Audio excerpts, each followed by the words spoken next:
Well, hello everyone. This is welcome to the Amazing Skilled Modelers Across the Pond Hangout. I'm your host, Scratch and Jack, and it's great to be back. And Amazing Skilled Modelers is a Google Plus and Facebook community of scale modelers reaching across all scale modeling genres and mediums to encourage friendships from all around the world. And today we hope you will find this to be an important source of the hobby and hear something new and maybe see firsthand what the scale modeling experience is like. Aren't you sorry? And joining me today are the usual suspects in the crime of doing all these things and killing time as well. And if you want to join us, of course, if you're joining us, live chat is going to be open. I'm going to pop over there momentarily. So bring your questions, comments, all are welcome today because the link to this very hangout is posted on the communities on Facebook, the Amazing Skill Modelers community on Facebook, as well as Google Plus. So look it up. And don't forget to subscribe to this channel and comment and make suggestions. And moving forward, I just have a couple of things to bring up here. Of course, we still are doing our community builds. That will be the Batman build, the stunt and speed, the custom muscle and streetcar build, and of course the big old Star Wars, a big ass Star. We're going to get into the big stuff later because I got some things to show you. I haven't been sitting on, well, I have been sitting on my butt, but I've been modeling too. So nobody's standing still here. Everybody's got something to show. It's been 4 weeks since the last show. Certainly my apologies for 2 weeks ago. I had some private matters to contend with, both family and personal, and it's all been straightened out. Everybody's well and good from the hurricane. So moving on, I'd like to give a shout out to some of the community members, like Tim Bishop on the Facebook community with his British World War II aircraft builds, and Ian White with his 29 custom truck, and Jim Payette with all his cars. This guy knows cars inside and out. He's amazing. And on Google Plus, Don Gilchrist has graduated from missiles and rockets to armor. Now that was the switch. And Buck Moore now doing a Klingon bird of prey. Awesome job. And the big modeler with a swing arm camera mount on a swing arm lamp. You got to check that video out. It's actually pretty cool. And Derry Tank with all his trucks and rigs as well. So all shout outs to you and all the others doing the builds. And without further ado, I'd like to show you my criminals in killing time. And right now, hey, look at this. Heath is not with us, but we're going to start way down the alphabet with Liam. How you doing, Liam? Fine, Jack. Thank you. Long time no speak. Yeah, well, yes. It's been a while. I expect you to have a lot of things to show today because of that. No. As always, being the speedy builder that I am, and life getting in the way all the time, I'm still progressing on my TOS Enterprise build. It doesn't look like a TOS Enterprise. Well, I mean, it's the Revela one with the famous grid lines everywhere, but the grid lines have all been nice. Very good, very good. It's more Bondo now than plastic. Well, I'm currently glazing. I don't know, they may not show up. There are windows in the top half there. They probably aren't showing up very well. Maybe they're glitting there. They're glitting a little bit now. So I'm slowly putting all of these windows in. But I was just commenting the problem with priming, then doing a light-proof coat, then doing a white coat on the inside is the amount of build-up of paint means the windows don't fit. So I'm having to file every single window to make the windows all fit back into the thing again. Random knows I've had a bit of an issue with. I got a lighting kit from a company called Big Easy Modeling Solutions, which includes things like the nacelle, the Bassard lights, and so on. And very well put together, but for some reason, when I connected up the main board, the board blew. So I contacted I contacted them on Facebook, and a replacement board has already arrived in New York. So my friend over there is coming over and So I'll be able to continue with this thing and hopefully get it finished. This commission build. Carwin's having an earthquake in Wales. It's a commission build. It's a commission build, but it's a free commission build as a favor. So I promised to have it ready before Christmas, so I have to get stuck into it. And then I've got another requested build, which is the Revell 1/29 scale X-Wing, which that's the previous one. Its nose just sticking out there.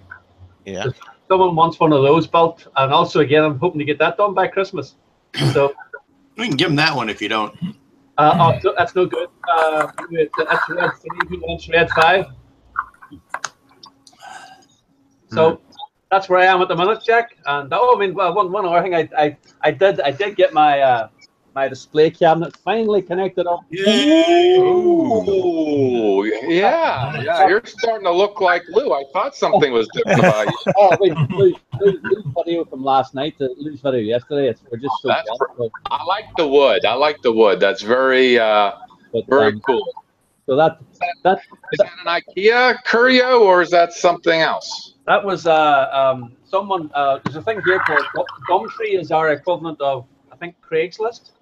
Okay. Yeah. So it was someone was getting rid of it on Gumtree, and I went and purchased it. My wife wasn't happy at all that it sat in the house for 6 months. It's now out here, so I'm trying to use it a little bit to display some stuff. The top half's my models, the bottom half is my Star Trek prop collection. Paraphernalia, yeah. Oh, it's good to know that your wife is highly supportive of your hobby. Oh yeah, as long as I am out here, she's quite happy.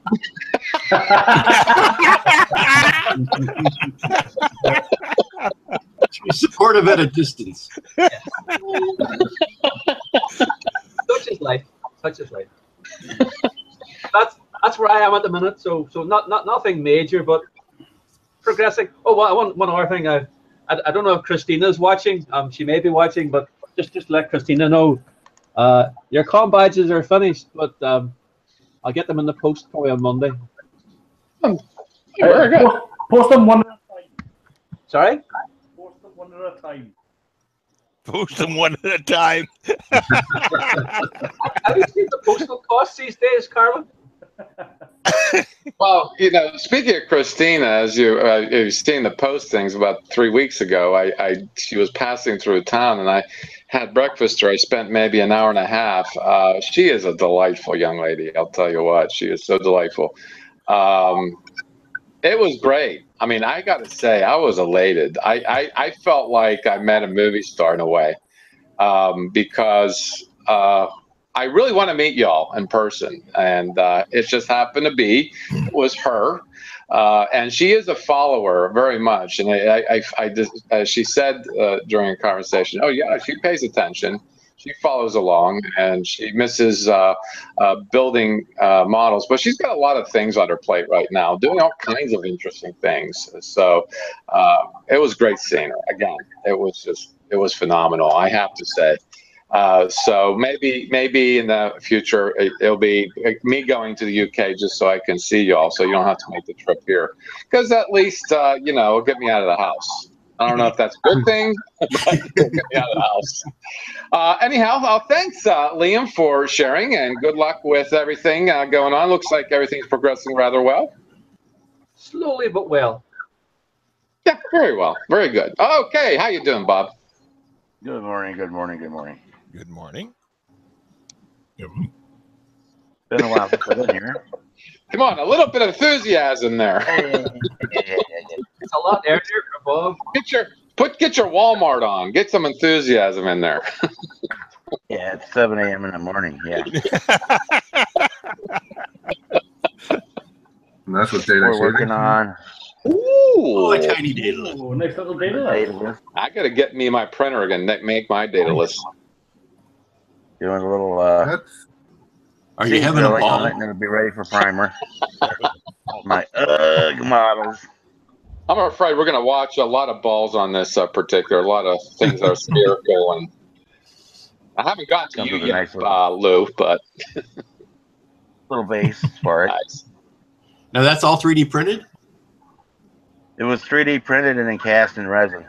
Ah, Okay. Nice. How is the print look to you? I mean, the copy of a print. Oh, it looks Was there fine. sanding involved? Well, with resin, there's always a little sanding involved, but there's no print lines. No, Oh, okay. that's all been cleaned up. Nice. But there's always a Is it little hollow or is it solid? solid. Hmm. Being that small, I would think. Yeah. The only thing that's hollow is comes with 2 different end caps, so you could have the shuttle bay open or closed. Yeah. And then there's a teeny tiny little shuttle that you can put in there. Nice. It's like $30. It's not expensive for a resin kit. And then earlier this month, I did attended an IPMS show. And brought back some. Brought home a little hardware. Nice. ooh, Ooh, look at congratulations. nice. This one is for the ME410. Nice. Oh, the 410. Yeah. Wow. And then You do good work, my friend. I also brought home second place in dioramas. Nice. Was for That's a pretty Gremlin good Duck. show, too. Oh, yes. I remember that. And then I put $5 into the drawing and got That's a really nice model. Renegade airbrush. It works. Wait, I'm real happy with. Wayne, just sorry to interrupt, Bob, but Wayne's just joined us live.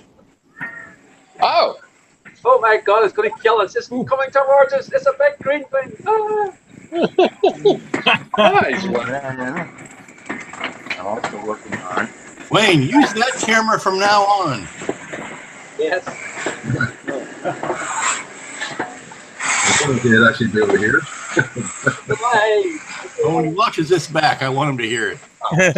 So stop stage Bob. That was a strange. Great It's camera. okay. Fantastic It stuff. looks like a flying Scot. Nice tracks. Go ahead, Bob. And it's all Anyway. 1/16 scale. No. And I'm also working on. I try not to drop it here. Your custom Ooh. Oh, yes. car build. Uh-huh. Picked up the shiny part, which I just got painted. Huh. The 71 Plymouth GTX. The color will show up. It's candy purple. Nice. Mm-hmm. So I'm not gonna be able to get the color to show up on here. But I just got that done. Oh, now I see. Yeah. Painted. Yeah, it's so hard to get the light down here the right way to get color show up like that. But The prune. Take a look at the Scotsman. Yeah. so that'll be done in probably a week or so. Mm-hmm. And I've got the GTO builds for cancer awareness group build for which runs through October. Mm-hmm. And that's kind of where I'm at for right now. All right. Really cool. Really cool. Working. Oh, it's very agreeable seeing you there, Bob. Thanks. All right, cool. Okay, Carwin. He said, stranger for a strange world. It's good seeing you. Very good seeing you. Lots of things are going on. You're packing up, and you forgot you have friends you can send things to, but that's okay. That'll be a constant reminder for you, and probably won't get nothing out of it other than grief, but you're moving. You're moving. I am, yes. Yes. End of this year, I'm packing up and then moving up to Hong Kong. You're moving to Hong Kong. Yeah. Yeah. Well, that's a shame. They don't have any models there. Oh, they do. Why do you think I'm moving? Dangerous. They have so many. Have you got a job lined up over there, Cohen? Doing what? Hey, have you got a job or something lined up over there? Yes. Yeah. Good. But it's just a better place, to be honest with you. I live in a ditch at the moment, so it's they call it a valley. It's a ditch. You know? I used to dream of living in a ditch. I used to live in a box in the middle of the road. You know, if anybody was any sort of sensible, they'd have built the houses on the mountains, not in the actual pit. They put cemeteries on top of the mountains. Well, that's where the views are. You can't see that from down here. They have to carry all the bricks up the hill. That makes Yeah, sense. it makes it easier to carry all the stuff in the wheelbarrow downhill. So how are you going to cope with language, Barrow Cohen? So Well, yeah, they speak English in Hong Kong. yeah. Well, I mean, it's good out Yeah, there. but Carwin does it. Plus, it's warm as well.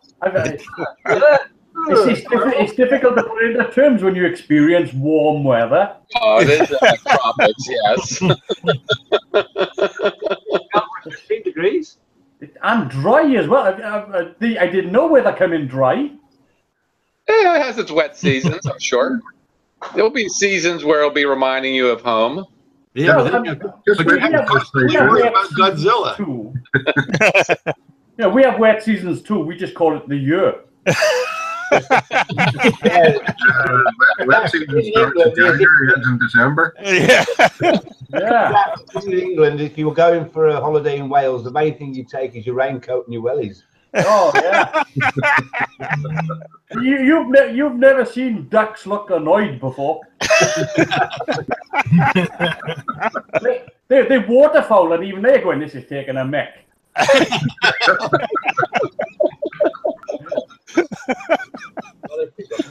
So yeah. I'm trying to get things done. I'm trying to get things packed up. It's only when you start packing things up do you realize how much stuff you've actually got. Yes. Yeah. So I can't take everything with me, so I've got to get rid of some things. So yeah, there are going to be things I'm going to be getting rid of, departing with that I don't want to. So like I said, my red dwarf got to go. There's no way I can take that with me, which is a shame. So that's going to be heading to somebody else. You know, if you're clear, it'll take things off your Cohen. Well, the only thing I really have to take with me, I suppose, is my Enterprise D. That's the only one. That's the only one I've really got to take with me. Yeah, that's because you slaved over that thing for a long time. Yeah, That's and it's that is my 11th attempt at building the Enterprise D, and it's actually ended up as the Enterprise D. So, all the other ones didn't. But you know something though, maybe it's a good thing because across the pond is at night, and Sunday Hangout is probably very early Monday morning for you. Yeah, well, I mean that would be a benefit as well, because like most of the time I'm either in bed or I'm working, so I don't get to join the Hangouts like I used to, which is. How many hours ahead is Hong Kong from where you're at right now? At the moment, it's 7 hours, but 7? in the winter it'll be 8, because our clocks go. Yeah, our clocks go back an hour at the end of October. I see. So you would pretty much be on the opposite ends of the day for me, anyway. And this is 8 a.m. start for me, and that would be probably about 9 p.m. for you. But the good thing is your Sunday night hangout, because the Sunday night hangout, I think it takes place at about 1 a.m. here, I think. Yes. Mm. So over there it would actually be 9 a.m. Yes. So yeah, just like Heath. Yeah, so it'd be a nice sort of early morning get up. Nice. I'd get out of bed and see all your happy faces. Oh yeah. Sorry for you. But hey, you were showing us some extraordinary eye candy just earlier before we came on the air. Well, I'll take it back off again, but. But keep your shirt on, though. Yeah, We'll throw dollar bills at you to put it back on. Put it back on. Well, a few of those will help him move to Hong Kong, I'm sure. Yeah. So let me just get my camera untangled because it's. There we go. So yeah, there's yes. Oh, yeah. Galileo. You have to work well on that cow, and that looks brilliant, man. It's yeah, it looks nice. So yeah, it's Nice. That thing's beautiful. Now, a birth of a child looks nice. This is extraordinary. Yeah. That eclipse was nice. This is The eclipse was nice. So yeah, if I get it in there. Well, look at that. oh man. Are you still proceeding with doing that as a kit, Cohen? Not this one. No, I've got the other. I have got a Galileo kit on the way, but that is a problem because at the moment, like I said, I'm trying to pack things up and not manufacture more things. So the last thing you need to be doing when you're about to move is start unboxing stuff. So yeah, if I come on the back as well, you can see. There's the rear engine. That is all you scratch built, isn't it, Cohen? It is, yes, 100% scratch built, yeah. Yeah. So yeah, but yeah, you've got the anti-collision lights there and the registry lights and everything. Which I mean, like, the idea was to do the sort of make it look like the original shuttle, but then just to add practical light into it. The stuff that they couldn't do back in the day. Right. You know, kind of stuff they did with the refit for the movies. Yeah, it's just it's only subtle as well. It's not like it's gone crazy because, like I said, the second you unplug it, it looks exactly like it did in the show. I mean, if I do this, You look dead. Yeah. But the way I've done it by integrating the lights into the wing, so that there's very little actually sticking out. It actually looks. You can barely see the light on top here because it's really integrated into the model. Yeah. So it's only when you really put it on that you can really see anything going on, really. When you move, Karen, does that need a new home then? It might do, yeah. So yeah, there's the. You'll have to fight me first. I was going to say Lou's already bought the ticket. I think Lou had to. I'll offer you some money for it. I'll offer you money for it. Let's start a bidding war. Yeah, seriously. Oh, wow. That is just so sweet. It's just the size of it that amazes me. Oh, excuse me, gentlemen. I need to be alone. I'll be in my bunk. I'll be in my bunk. Yeah. So look, yeah. I'm trying to work out where the hell the camera lens is. It's there somewhere. Yeah, there you go. Ah, Nice. Yeah. Wow. See all the standards, Kevin. There you go.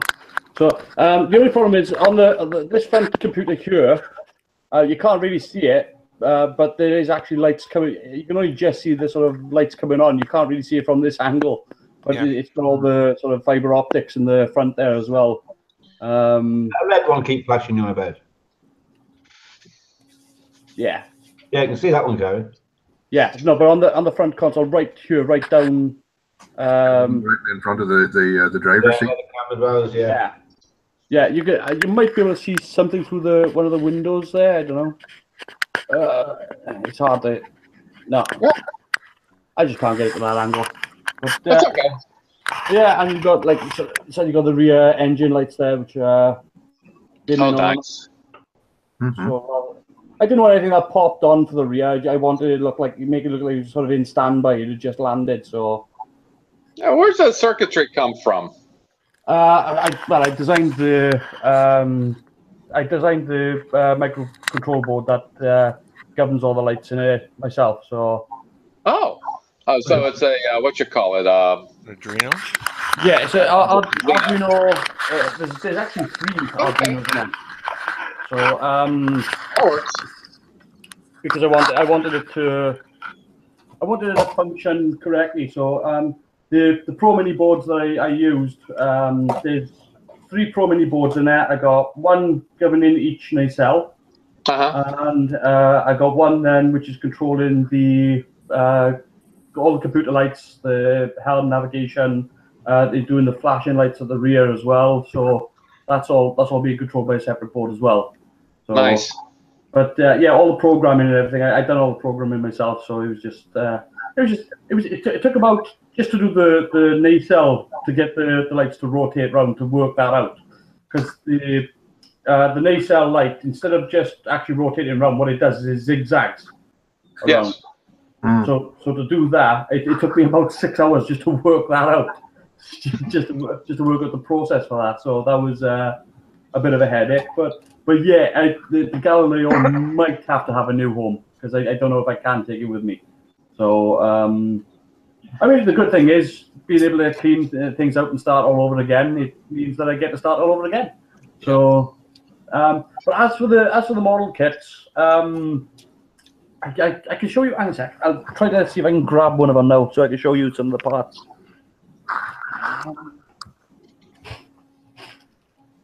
Are you getting a container sent out or something?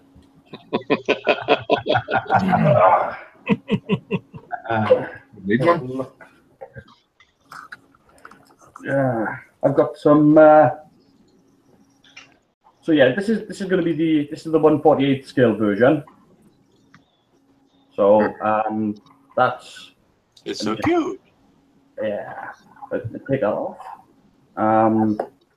So you got the rear engine there, which is just at this moment in time is just stuck on. It's not glued on. So there's the rear engine, and then you got the top half, which is there, and the inside here we've got all the.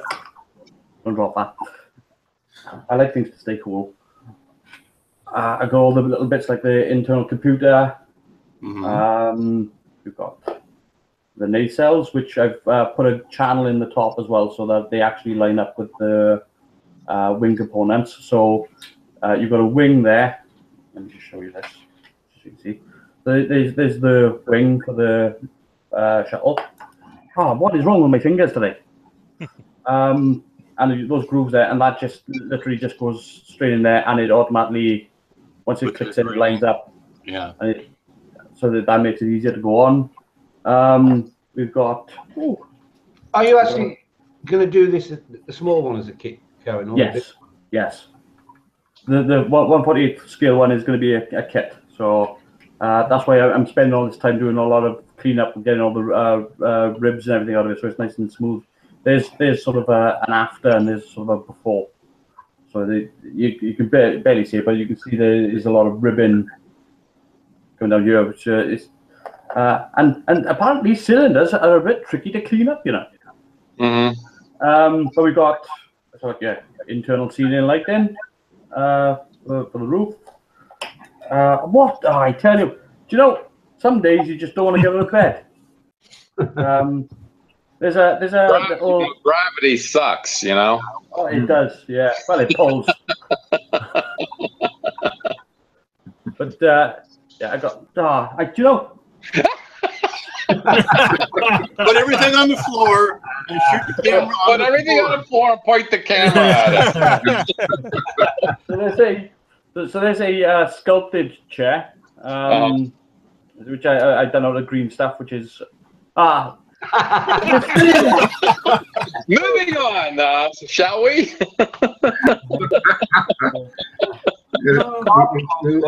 We'll leave it there before you break something. Yeah. So there's the rear wall for the shuttle, for the interior, and it comes with like the environmental panel and stuff like that on it. I've got what I've done, because there's a real problem with the shuttle from the show.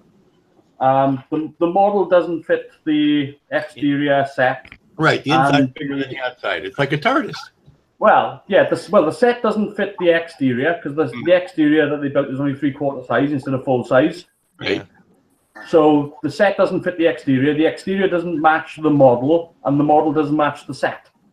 So the only way to get this to work is to what I've done is I've so there's the bottom of the shuttle, and what you do is I've got this extra piece of flooring that goes in, which jacks up the flooring, and then you got the rear that goes in as well on the back, like so. Once that sits flat, it's in position, and then you put the top on, a little break in it. And then the whole thing falls on the floor. Yeah. And then you get your gallery shuttle, and then you just attach the wings onto the side, the nacelles on, and then the busted caps, and then it's. But I'm doing it in such a way that if somebody wanted to light it, they could. That's the good thing, yeah. You know, that's it's just a small little thing, but I'm doing it so that if you wanted to, you could light it up, and there's nothing stopping you. So there's that. I mean, there's little things like, for example, what I'm doing with the nacelles is I'm actually chiseling off the front piece, and that's going to have its own. That's going to have its own little section that you can just glue on the front, because it'll make it easier to put an LED in and then just plug that in. Right. All this is hollow. So you have a hollow tube. Built it with lighting in mind, like most makers don't. Yeah, so that's the idea. I mean, look, you don't have to, but if you wanted to, you could just put it, and it would only take. It would be very easy to as well. That's the other thing as well. It would be very easy to, because there's small things that I've done, like on the ceiling light here. I've put a little ridge around on the inside there, so it actually suspends it away from the ceiling. So that if you wanted to, you could put light LEDs behind it, and then that would cast light into the cabin. So there's that. But yeah, I mean, it's coming along. It's going well. It's just what's taking time now is the fact that I am busy doing other things. So right. Also, I thought I'd show you this, because I know I posted a picture of this a while back, a couple of weeks ago. But this is my little Michael Keaton Batman that I done. So it's I've got extra light too somewhere. Yes. There you go. So you can see that. He's Batman. Oh yes. It's a nice little thing to build. Didn't take me long. Took me about a day to just sort of sculpt it, the chest and the back piece and the cape and everything. So, but it was actually meant to be 3 times the size of this, but I got the scale wrong. Put it in the shower. Yeah. There was shrinkage. Yeah, but it happily sits on my shelf for now anyway. So. Oh, it'll be an easy one to pack, actually. Yeah. Well, I was, but I do like the likeness on him as well. He's got a sort of he's got the right sort of grimace on the face. You can't really see it there. Right. Yeah. It looks enough like him to get away with it. So. Yeah. And the other thing I did as well was when I done to make the cape look different to the cowl. What I did there was I actually painted it with latex. So it's actually latex coated, so the actual cape and cowl actually separates out nicely. Oh look, I can do a Michael Keaton bat turn.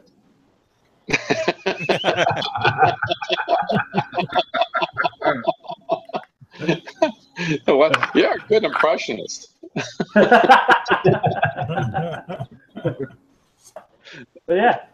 that's pretty much it, boys. I've been busy doing other stuff, which has taken me away from doing other stuff, which has stopped me from doing this stuff. Yes, exactly. 3 stuff removed. Well, it's good. It is very agreeable to see you too, Carwin. Especially, I saw Christina, and so I kind of thought about you too. I don't know why the connection is there, but that's because. So many late nights. No, I think it's because you've been around since the very beginning, over 4 years ago. So that's why. Same with her, and we used to hang out like every day for like months, and just got into stitches over the silliest things. I know for a fact that you've seen me sleep. Yes, I don't think it was recorded, but maybe there is a old episode where you did fall asleep. Possibly. I know there is a photograph of me on Facebook. In the Hangout. Karen, I'm trying to join that club. Oh, You and Heath are now marked men as sleepers. yeah. But it's been a great 4 years. That's the best thing, is meeting so many people, and you're getting to see a lot of. It's not just meeting the old guard as well. It's meeting the new ones coming through as well. All the youngsters coming up that are being encouraged to do it as well. You know what? Here's the interesting thing. You're moving, and you're moving to a place which is probably a modeler's hell or haven, depending on how you look at it. Your videos will be much improved. Oh yeah, I've never. Well, look, when you walk into a model shop in Hong Kong, and then you realise that all the aisles are only this wide because everything else is model kits. Yeah. It's floor to ceiling. You just go, I am going to be so bankrupt. And you're probably going to do laundry every day, particularly your underwear, you know? Oh, yeah. Yeah. But after a while, you just stop wearing them. Yeah, there you go. And Carwin, the Carwin HMRC here is going to love you when you start shipping those kits over here. Oh, I tell you. But like people like Mark Dunmore, who loves the Gundam kits. Yeah. And they are incredible over there. All the Bandai stuff, Bandai are now my favorite model company. I've always said that to me, I always set the standard, but Bandai have gone well above and beyond. No, they blew the roof off of it. Yeah. And unbelievable, the stuff that they're doing, and yeah, I mean it's great out there for. It's not just the model kits; it's the supplies as well, because you can get silicones and you can get all your resins and everything like that, and it's all within sort of 30 minutes. What we have, Darren, is to if there's a special kit that somebody wants, you could send them. But we haven't in the UK. We haven't got those big import charges. Yeah. Well, I mean, you can send it as a gift anyway. So. Yeah. After all, I think the post office will catch on, but at the same time, I think what you have, I think you've started maybe perhaps a business venture. I'm thinking because if you show a video of something that you feel is unique and in demand, I am so sure you're going to be able to make the connections between us and around the world in the community, anybody who wants to pay for it and have it shipped. And quite frankly, I've gotten things from Hong Kong from eBay, and it takes a bit of time, but it depends on what time of year. If it's this time of year, the shipping isn't actually too bad to continental US. But if it's around February when they're celebrating their New Year's, forget about it. You're not going to get it for like So you're saying he's going to start his own import-export business? Well, hey, I'm just saying. You probably don't have to fret about finding a job. You might have one. You just don't know it yet. Come on down to Crazy Carwins. We're gonna leave that thought with you to stew while you're doing what you're doing. I'd like to move on, and it's just been a pure pleasure. And I just want to make mention on the live chat. There's been some activity, and Scale Model Kit Review is working on. Oh hell! What happened here? The Warhammer Astra Materium Hydra. I don't know. I'm not a Warhammer thing here, but that sounds very interesting. I know Warhammer. These are figures. Am I getting that right? Yeah. Yeah. Okay. And also, even Dirk showed up, and he's doing the Michael Myers. And it's just so funny. He's posting work in progress pictures without Mike Myers ahead. I think that's telling. And also, this is all on the community. You can see I'm working on a Falcon, and of course we'll get to Phil, and he'll share what he's working on shortly. But yeah, I mean, if you're hanging out on the watching us live and hanging out on the live chat, strike up a conversation and have a good time too, because the room is full right now. I will still pop in every once in a while and mention what's going on over there. So moving on to James, the one I look up to in retirement, Or I'm not sure how that works, but anyway, what's going on there, Mr. Paperman? Well, I'm just getting back into the swing of things after summer and that, and I'm getting back to my summer. Is that what you call that, summer? Well, we got summer now. Yes, we got summer. We've had summer. We've at least had a week and a half of it, anyways. For the last week and a half, yeah. As far as the other wet, dreary stuff, it felt like we were with Carwin there in Wales, but for the rest of the summer. But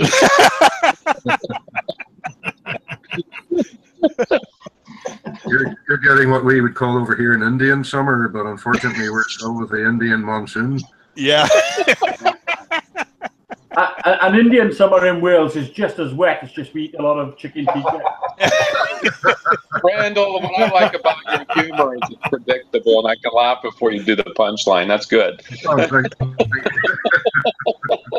Okay, moving on. Anyway, so I'm going to get back to finishing off my SpaceX first stage, Falcon 9 first stage to get this finished. It's a paper towel roll. What are you talking about?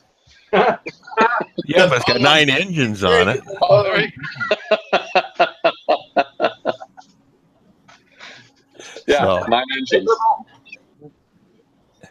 So I got that. So I mean, I've got one leg built. Oh, cool. So one leg pad is built. And I got 3 more. Is that integrated into the cylinder, or is that lying on the surface? It's on the surface. It's on the outside. Oh, okay. It's something that they can add to the ship. It sort of fits like that onto the side of it, and then it folds down. Oh, that's right. Okay.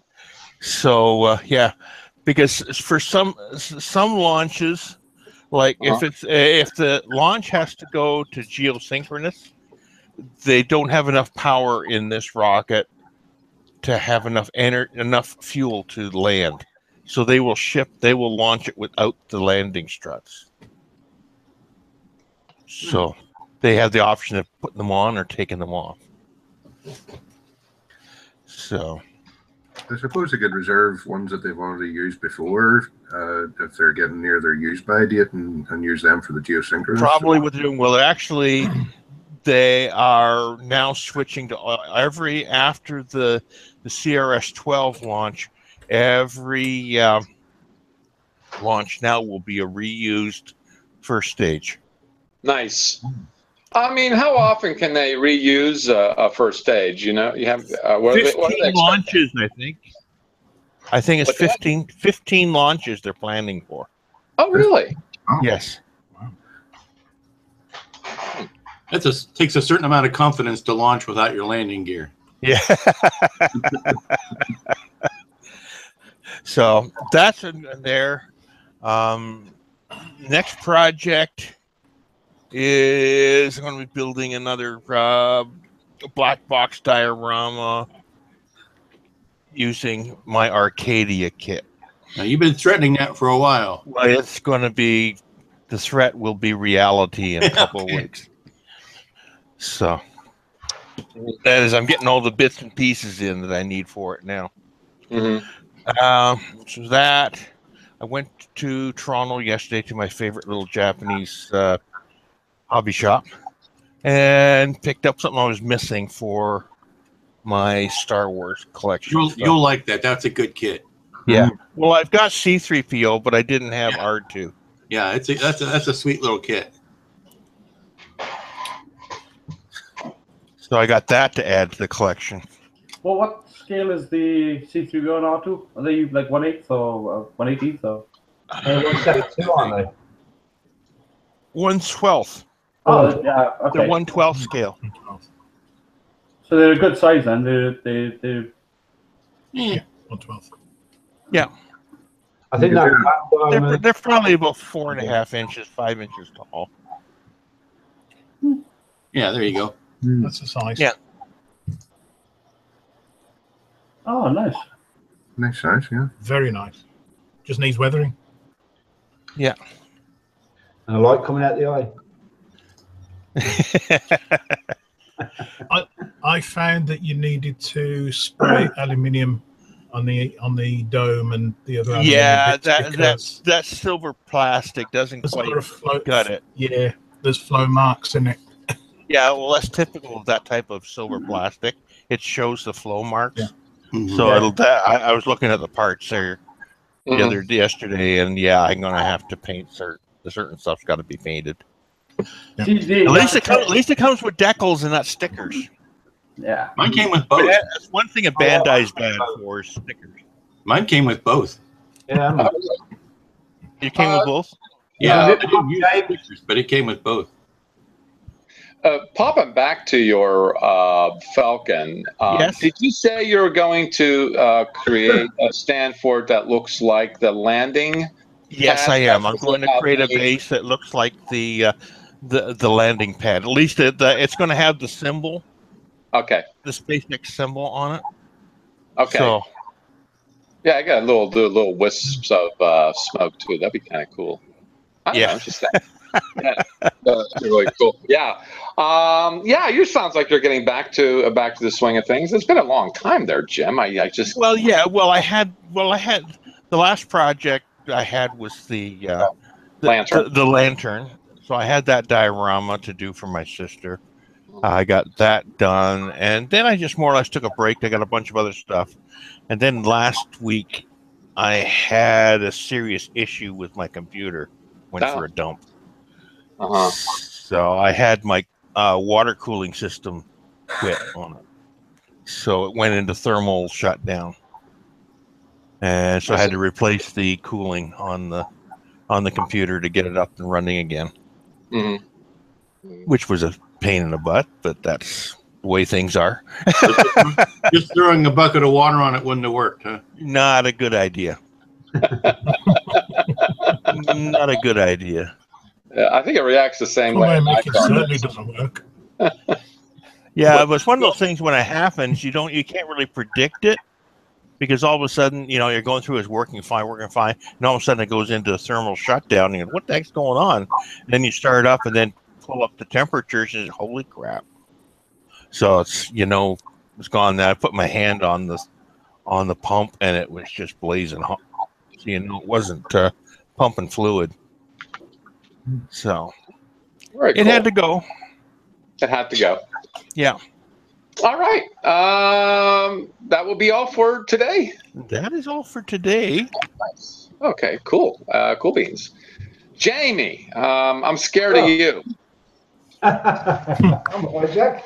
I've been no, I just I haven't watched any of your videos. My apologies. So I'm not abreast of your situation, of course, because you did videos and you're telling everybody, and I am not in the know about anything. Okay. But I understand you are working something very important and interesting.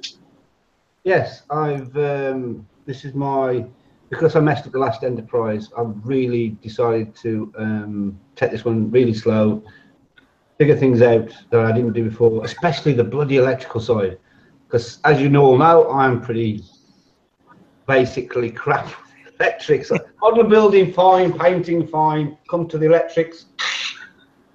So I kind of struggle a bit with it, but I've been working through it.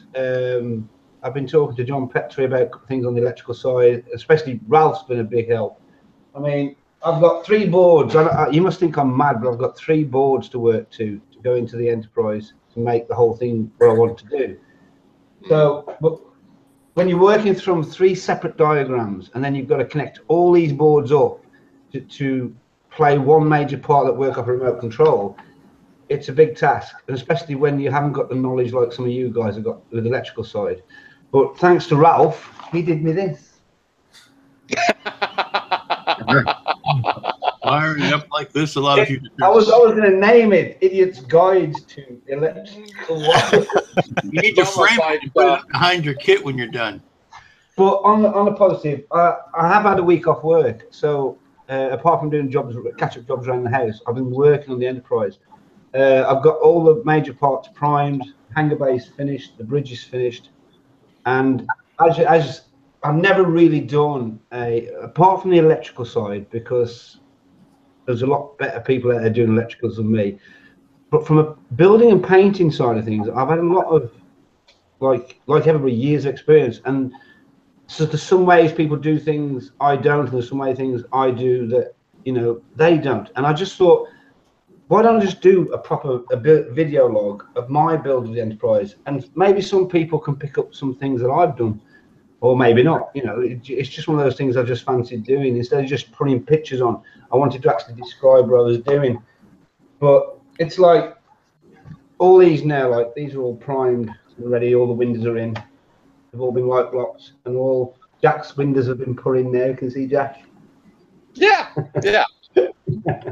But the major thing with this, which is on the video if you watch it, is a lot of people have complained that when they come to put the Enterprise together and put the nacelle struts in, they have trouble putting the strut in, and they always left with a gap that So they have to putting them backwards. fill round the edge.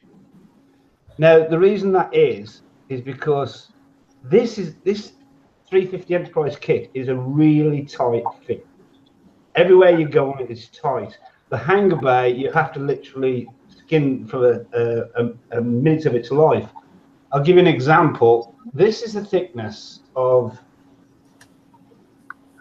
the side of the that part. But if you go to the hangar bay to make the hangar bay fit, you're down to this. Next to nothing.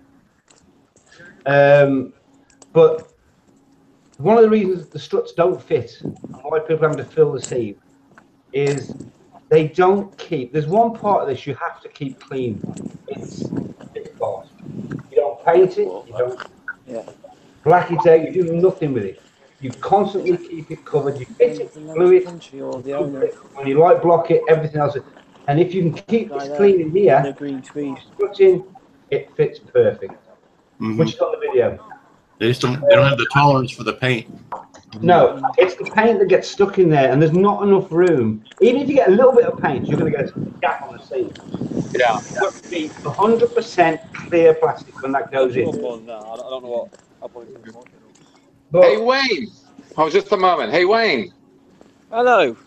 I'm going to put you on mute for a moment. Once we get done with Jamie, we're going to pop over to you, okay? Oh, I'm leaving. I'm not in the train yard now. I'm leaving. Oh, you're leaving. Okay. See ya. Okay. See you in a bit. but going back to this, I can actually show you this now because it's completed. The bridge is in and complete. I think you can see it. It's very dark. Yeah. But I'll just wire it up and I'll try and give you a quick explanation of what I did. Be careful. Yeah. It's going to turn into a frisbee in a second. No. I worked really hard on the bridge part to get the illusion what I wanted. The lights on the outside, they may seem bright, but they are all covered. Okay, they've still got bits of paper on the windows because I wanted to show the bridge. But if I can do this, ooh, so sweet. If I move around. Now you take back what you said about not knowing electrics. Yes. Okay. All right. Nice light leveling too. You're not blaming the crew. Can you see the planet? Yes. Yeah. Right. I'll tell you, explain to you how I did that. But if you look at the dashboard, look what happens.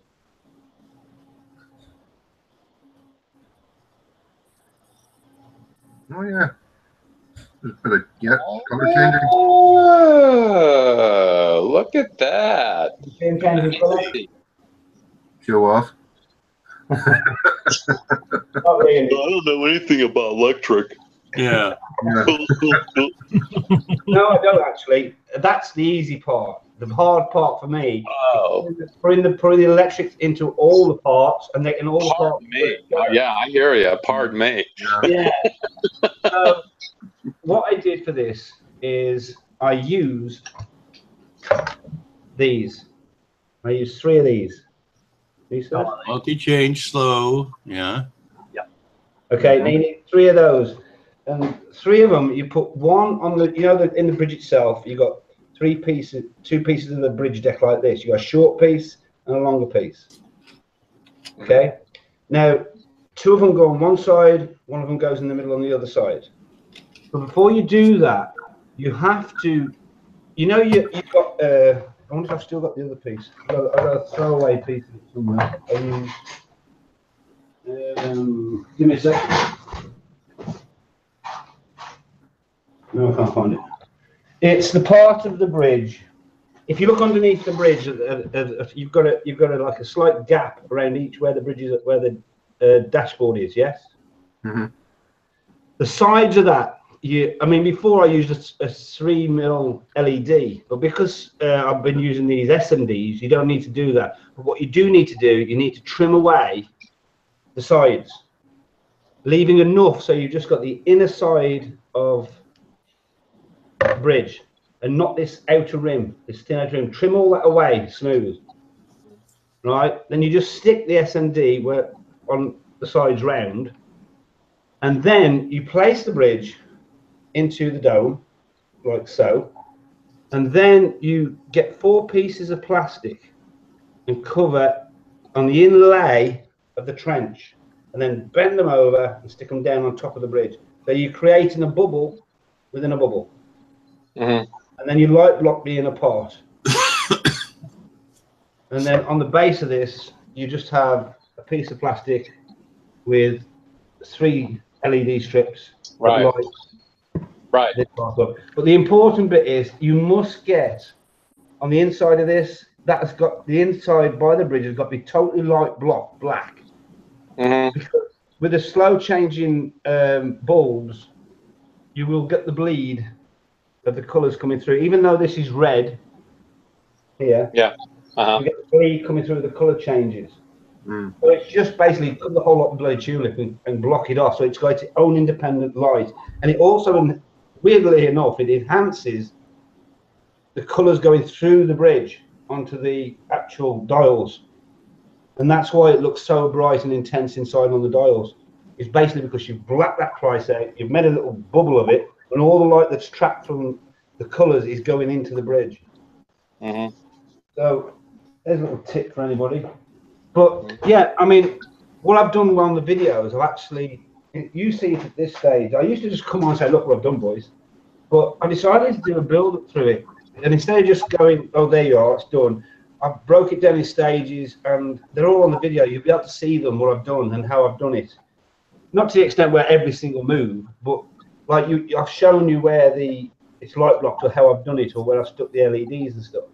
And the other thing I found is it's a major ball ache. People say, well, why do you do it so much? It's because basically this kit is so tight to fit.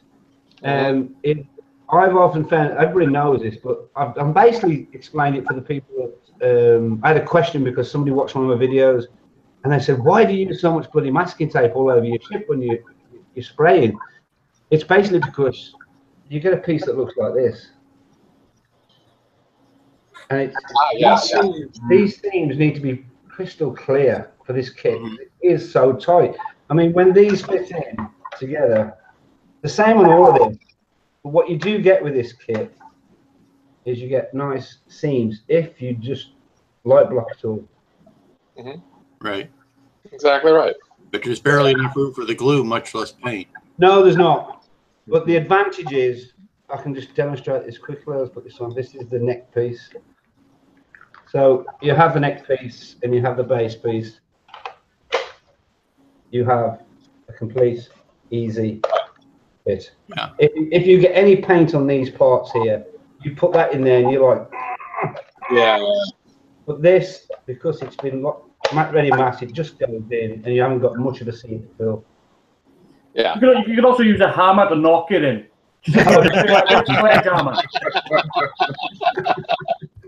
Yeah, usually, Carl, and usually you need a hammer for that job. I can't show you the hanger bay because it's in here. Because when you kind of do this, because you're building a kit in a kit in a kit, a couple of times I've built this now, I've left this on the side, and by the time I've come to fit it, it's kind of like it's got dust inside it. So what I've done is I've completed it, and it's in a sealed little bag. And when I'm ready to fit it, I'll take it out and just fit it. This is not the clear hanger bay. This is the normal kit hanger bay. And if you watch the video or seen the pictures, you'll see what I've done. The alteration I did that when you pick the photo edge along here, these trenches, you've got some photo edge that fit down here, correct? Yeah. Now, if you put those on, yeah, they look great, but you're losing some of the features. The alteration I did on this, I decided to. It takes a little bit of time to do it. It took me about 3 days to do this, but I cut each individual piece of tape, filled every one of these little windows up, and then I sprayed them, light blocked it, peeled off these little bits of paper. And when the light shines through, you get all the windows showing up on these sides, as well as the top, which gives you added light source to come into the actual model. I mean, this thing will actually light up. This is not the clear piece. This is the kit part. And if you just hold it up to the light and look through the bridge, it lights up completely and without any SMDs or LMDs on it. Right, right. But the biggest problem with it is the fit. It doesn't matter how you look at it or do it, the fit on this is horrendous. And you really have to literally take everything out of the back. Right. You have to take everything that's in there out. When you put the windows in, you have to file them down next to nothing. And then you have to put a little bit off the back here and down here. And when you do that, the bridge gives you enough light to put the SMDs in. And the only other thing I'd like to mention on this before I let somebody else have a go is I have mentioned this before, when you come to light this up, a lot of people can't seem to get all these here. Let's skip it torch. These ones to light up. It's a big problem because there's no room in the hangabout, or even when you've sanded it all down, painted it, fitted it, you tend to get these ones here light up, but these here and around it don't. And it's because if you put an SMD facing that way, there's no room for the light to bounce back into the shuttle bay.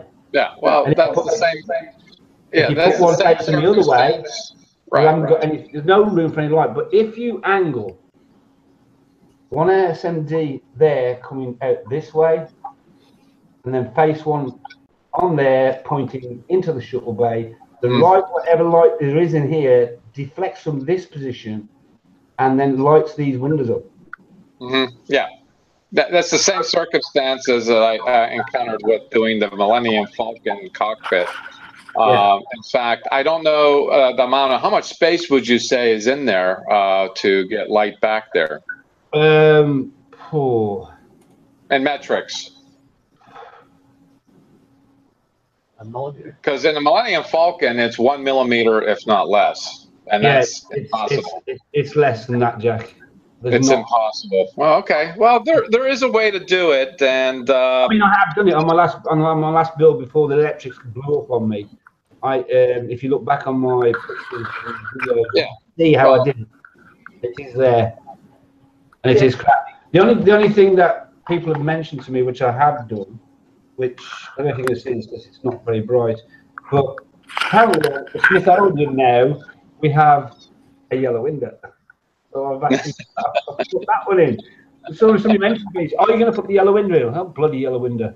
And I actually went and looked at the pictures of the Custodian one in the video. There's a red one too. Yellow window at the top. There's a red one too. What I didn't want is people saying when I built it, saying, "Where's the yellow window? Where's the yellow window?" That's how far I've got, and that's what I've done. Yeah, I mean, what's your YouTube channel called? It's not on a YouTube channel. I'm just doing it on the Google page. You have to create a YouTube channel. You can't not have a YouTube channel. Well, actually, it's just I don't think I've got an actual YouTube. I've got a YouTube. I think there's a video on there. I'll find out and I'll let you know, and I'll start posting stuff on there. You got to make a YouTube channel. Okay. If you're on G Plus, you got a YouTube channel. Fine. Yeah, I'll have a look what I've got it under, and then I'll post it. And then if you want to look at the videos on there, you can. Good stuff. Yeah, please. Yeah, at the moment, I'm just doing the videos, transferring it to Google page, and people are just clicking on it and looking at it. Very good. So, you know, in the scale modeling lifestyle, you'll come to a circumstance where you need room. And then in the last video, I seen that not only has Lou built a new room, but it's now become very small. It is shrinking. It is shrinking at a horrible rate.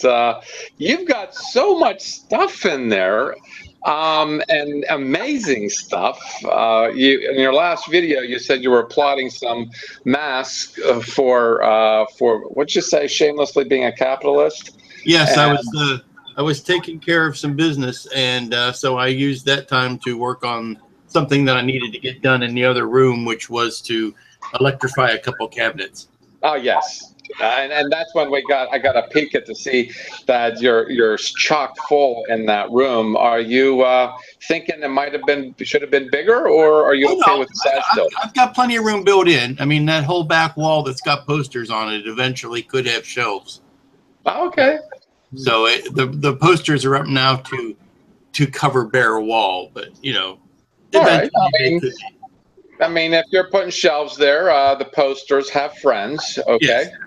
Yes. I'm going to give them all to Carwin so that he has, because apparently he has room. So. Yeah, bribery always works. Okay, I know what you're after. So you're doing a discovery templates. Consider weathering too. Yes, I'm working on the discovery now. It's here. It's too big to pick up and easily show, but here is propulsion module. Yeah. Yeah, you to anybody who's watching and haven't seen his video, he is not doing justice to it right now. In his video, you'll see much clearer pictures as to what he's doing. And I got to say, the freckled look is not something I expected, but from you, yes, but not expected because I did pull off some screenshots of the movie version, and it's really funny because the close-ups in the movie version, you can clearly see those panels, so to speak. Right. But at a long shot, you really can't see them. That's the idea. It's the detail is there at a distance. It just looks white. Yes. Which is fine, but it looks like a toy. Well, okay. To me, and when you get closer on it, you start to see some detail. Yeah. Yes, exactly right. Exactly. And I was, like I said, I was skeptical, and I had to pull out some screenshots, and I can share them right now, actually. Let's see. How do you do this again? It's been so long. I think you and I were racing to get to the same screenshots, but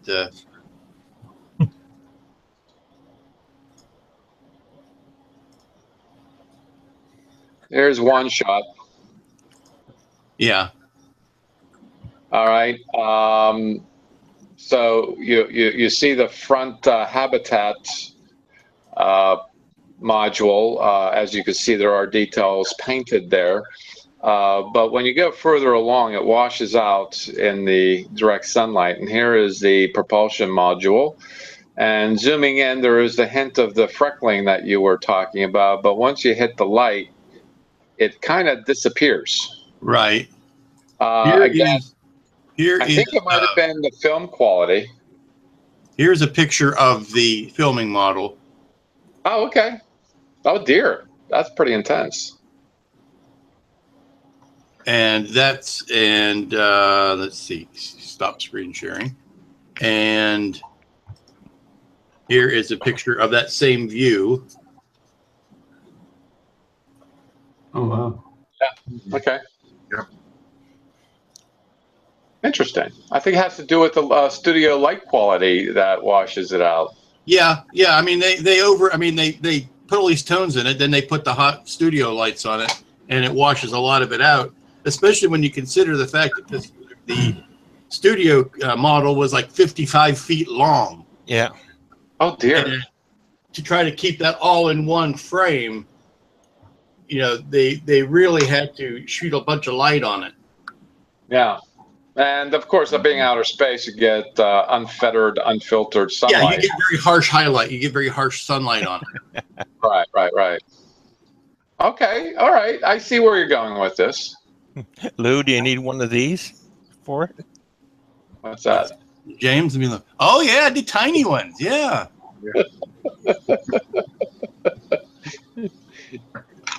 Now, where did is that printed? That's printed. Yeah. And how big is it? That is half an inch across there. Yeah. What did I make these for? Was it Tony? I think. I think Randall feels the same about the Discovery, Lou, that you do about Carowin's Scuttle. Yeah.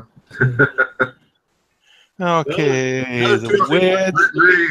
The width.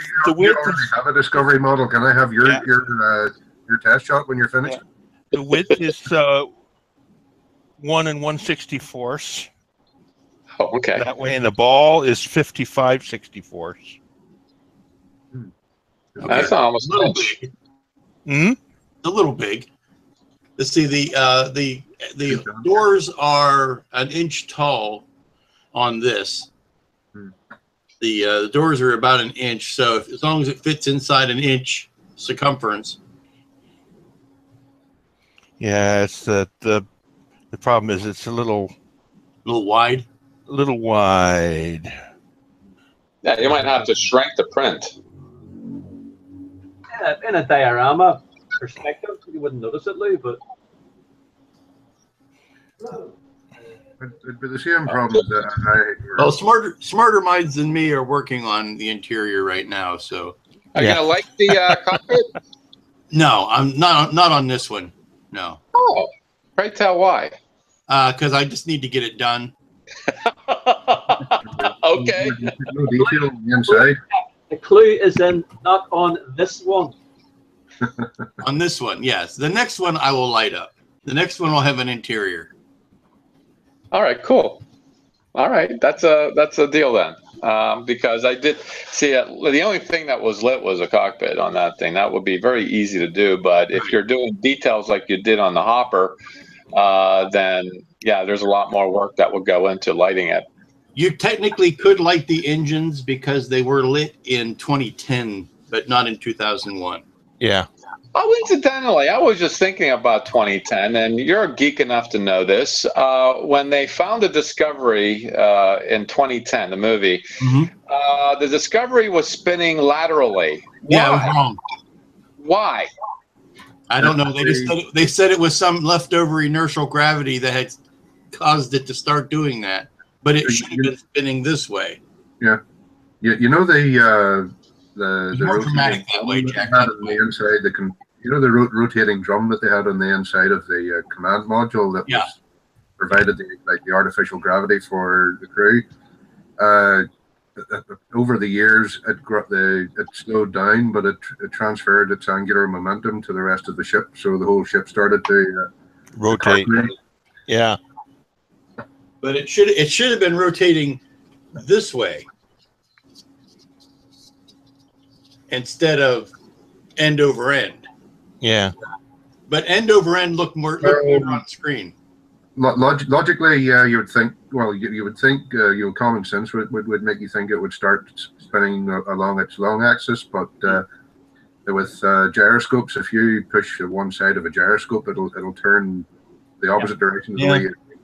Yeah, I just think they did it for the drama. Yeah, because they had to have that attachment. If they spun it the way it was the same in Clark's book, so they had it spinning end over end in the book. So I don't know. Was it like that in the book? Yeah. Oh, okay. Well, in a more practical sense, in the movie, that created enough drama to board the Discovery. But the way you're saying, Lou, that would have been nearly impossible. Yeah, they wouldn't have been able to attach. They'd have to fly around it to attach to it. Yes. They'd have to tether to it, and yeah. They'd only be able to attach to it at the very front or at the very back. Right. Yeah, right. I think what they did was, what they had to do was they had to get on board the thing and restart the drum, soaked up some of the angular momentum, and then use the thrusters to bring it to a standstill. Yeah. Okay, so here's your diorama idea.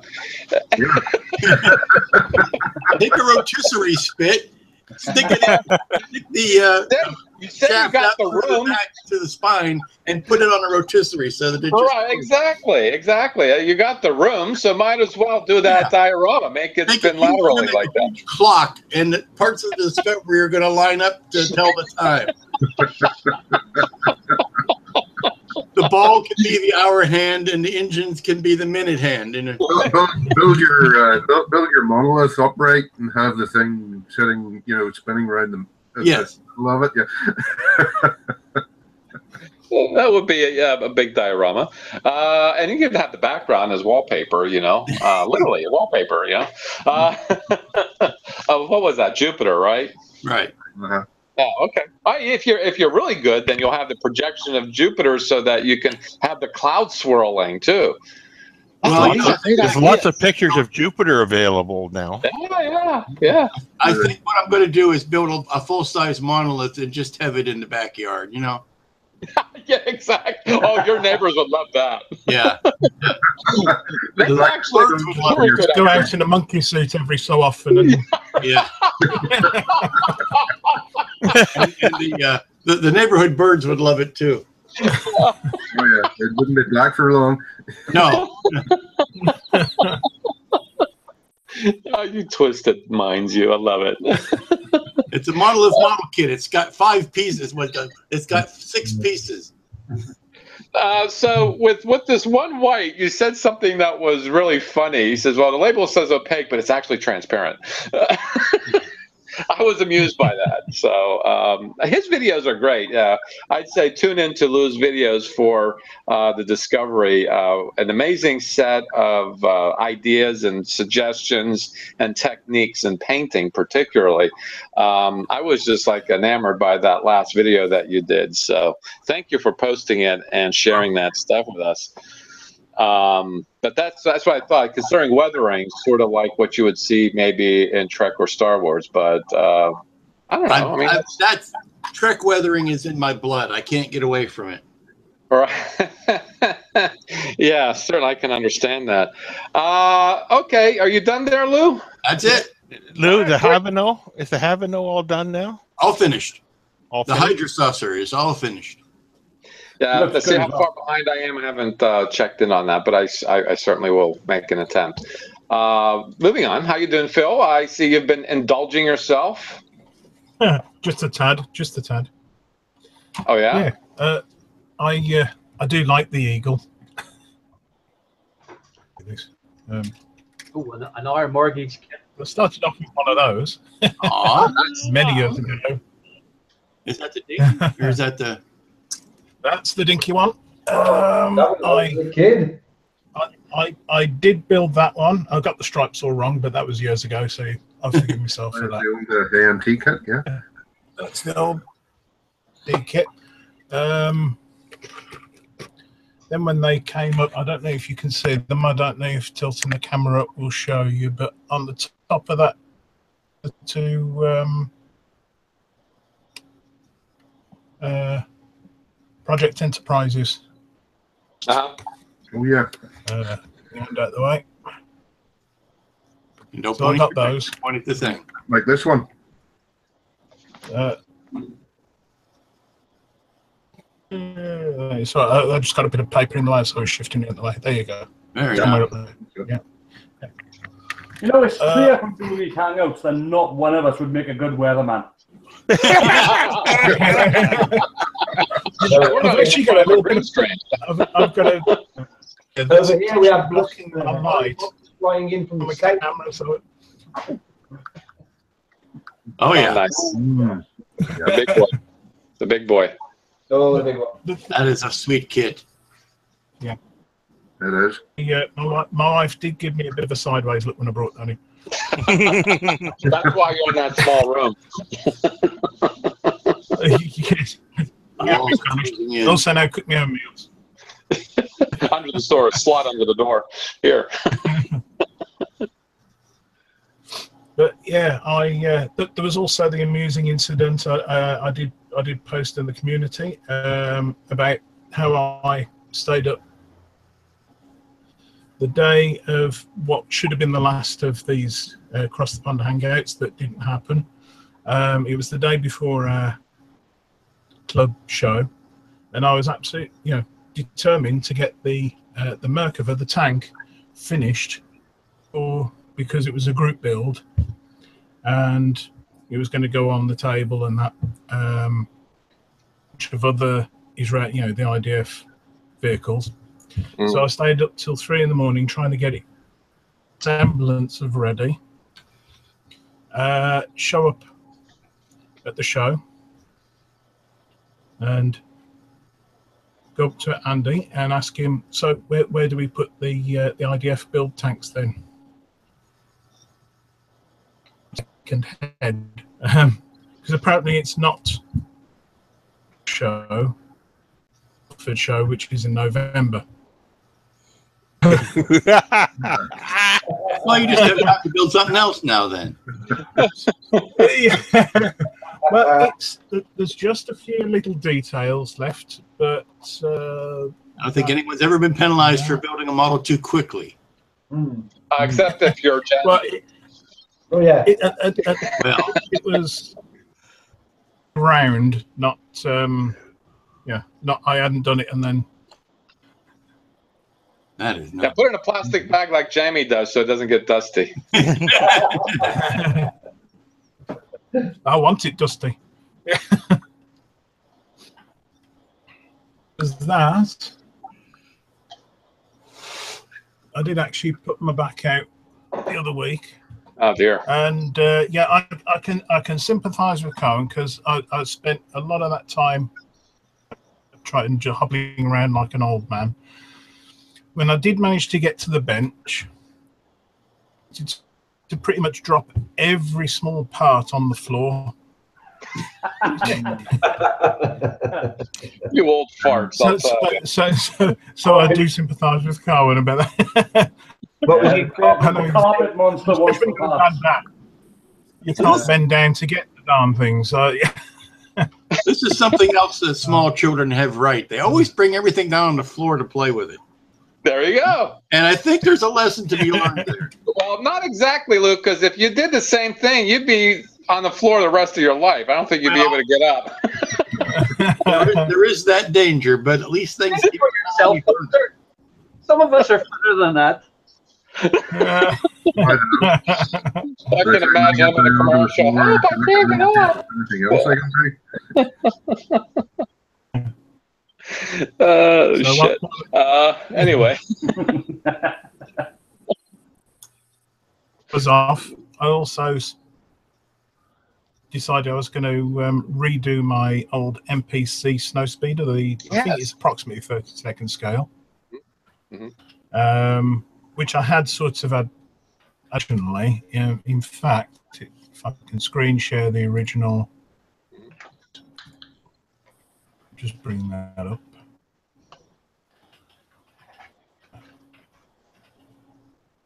Nope.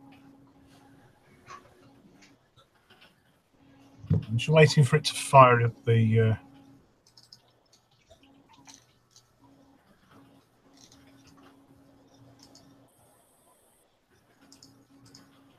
Okay. It's going to take a lot. Oh, here we go. Finally.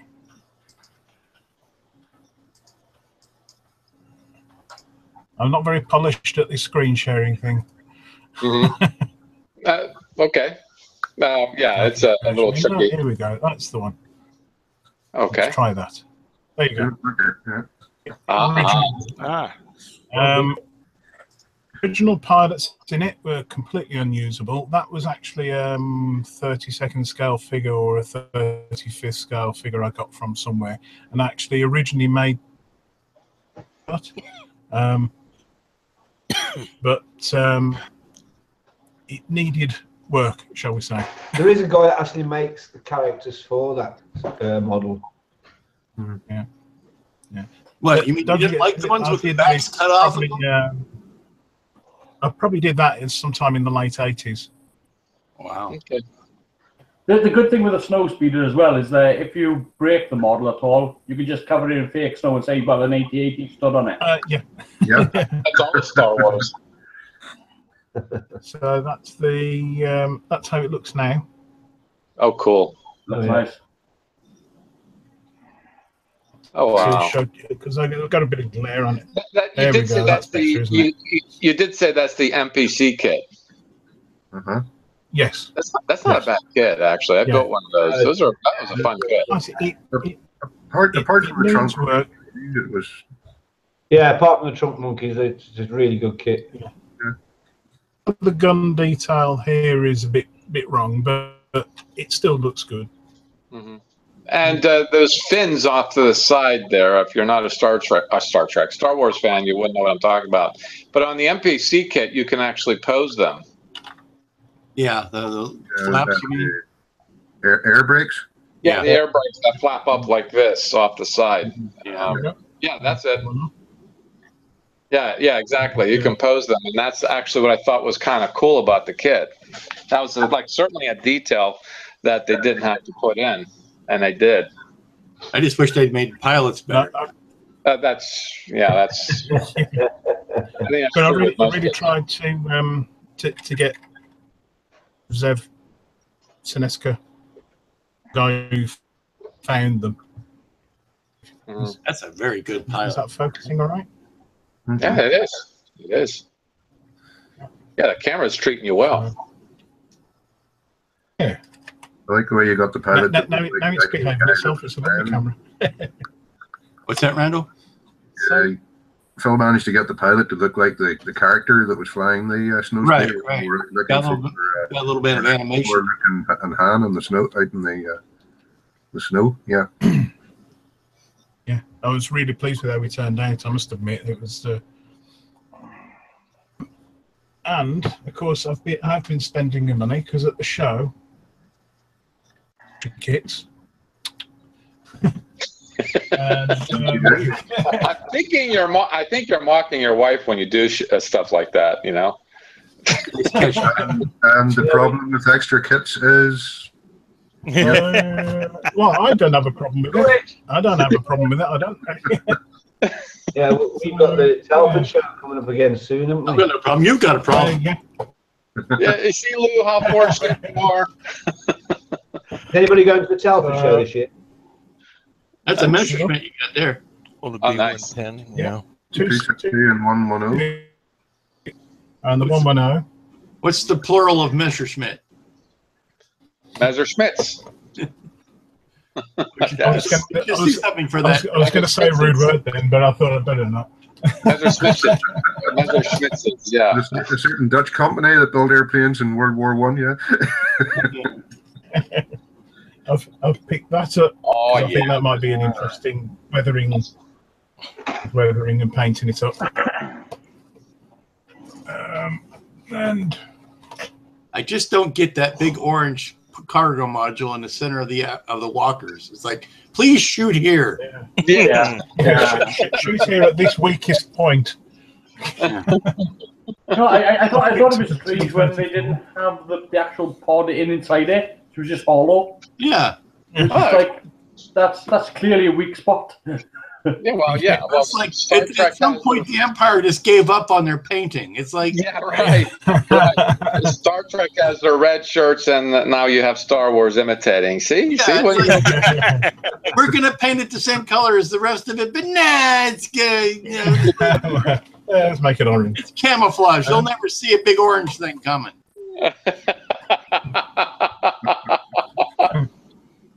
I made some purchases from Bandai. Oh, that's good. Okay. No wonder your wife doesn't like you anymore. You spent money.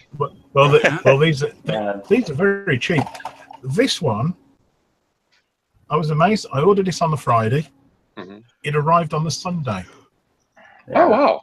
Wow. They are great kits. I couldn't believe it. I couldn't believe it. It actually came that fast. Has anybody else? And of course, it's because they didn't want you to change your mind. Oh, you got the R2D. Yeah. Has anybody seen the Ultimate Millennium Falcon yet? That's what? Has anybody seen the Ultimate Millennium Falcon yet? No, that perfect road. There's a couple of videos out there on it. Yeah, already. $700. I don't think it's going to be seen very often. No, I don't think so.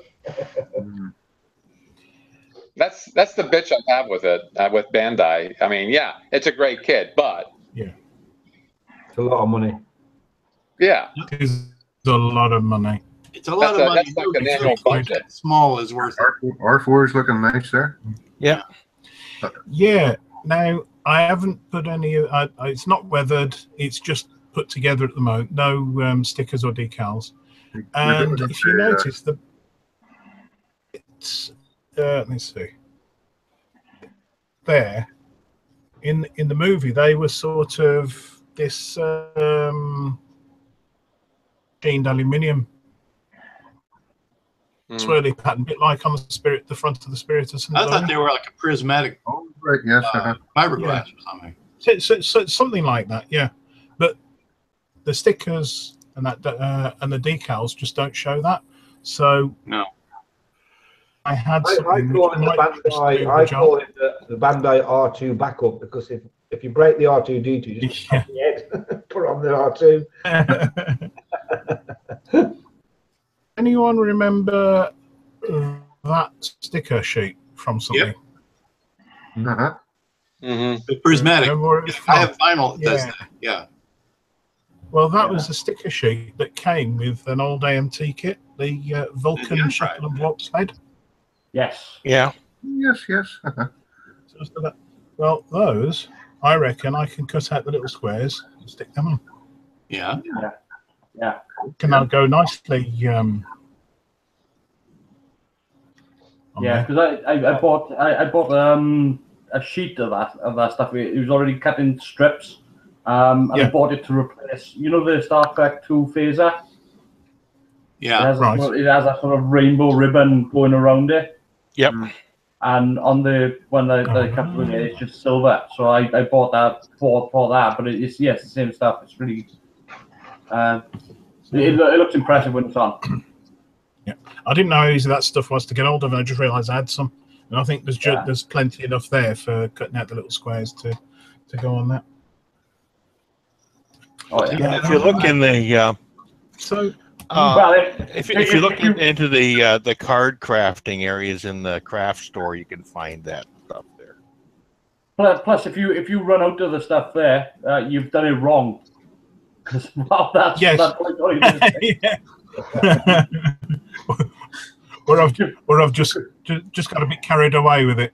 Yeah, it's like It's just- you can say to take the point and make it a little bit more disco. Yeah. Disco ball.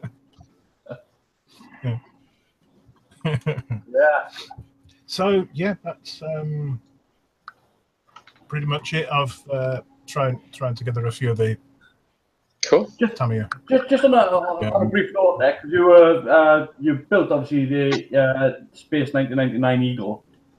Yeah. Have you seen the new concept Eagle that they've done? Because obviously ITV were or still are planning on doing a new show. Didn't know about that actually. Yeah, ITV are planning on doing a new. It's going to be I think it's going to be $21.99. Mm-hmm. But it's gonna be I've seen stuff on YouTube, but I thought it was just a like a fan project. no, there is the fan project, which is $20.99, but the ITV are on about making $21.99. They raised it up 100. Ah, But it's yeah. Well, Jerry Anderson was a bit ambitious with it, wasn't he? Saying it was 1999. Well, blowing the moon out of orbit was a bit ambitious. $25.95, not marked down from $29.99.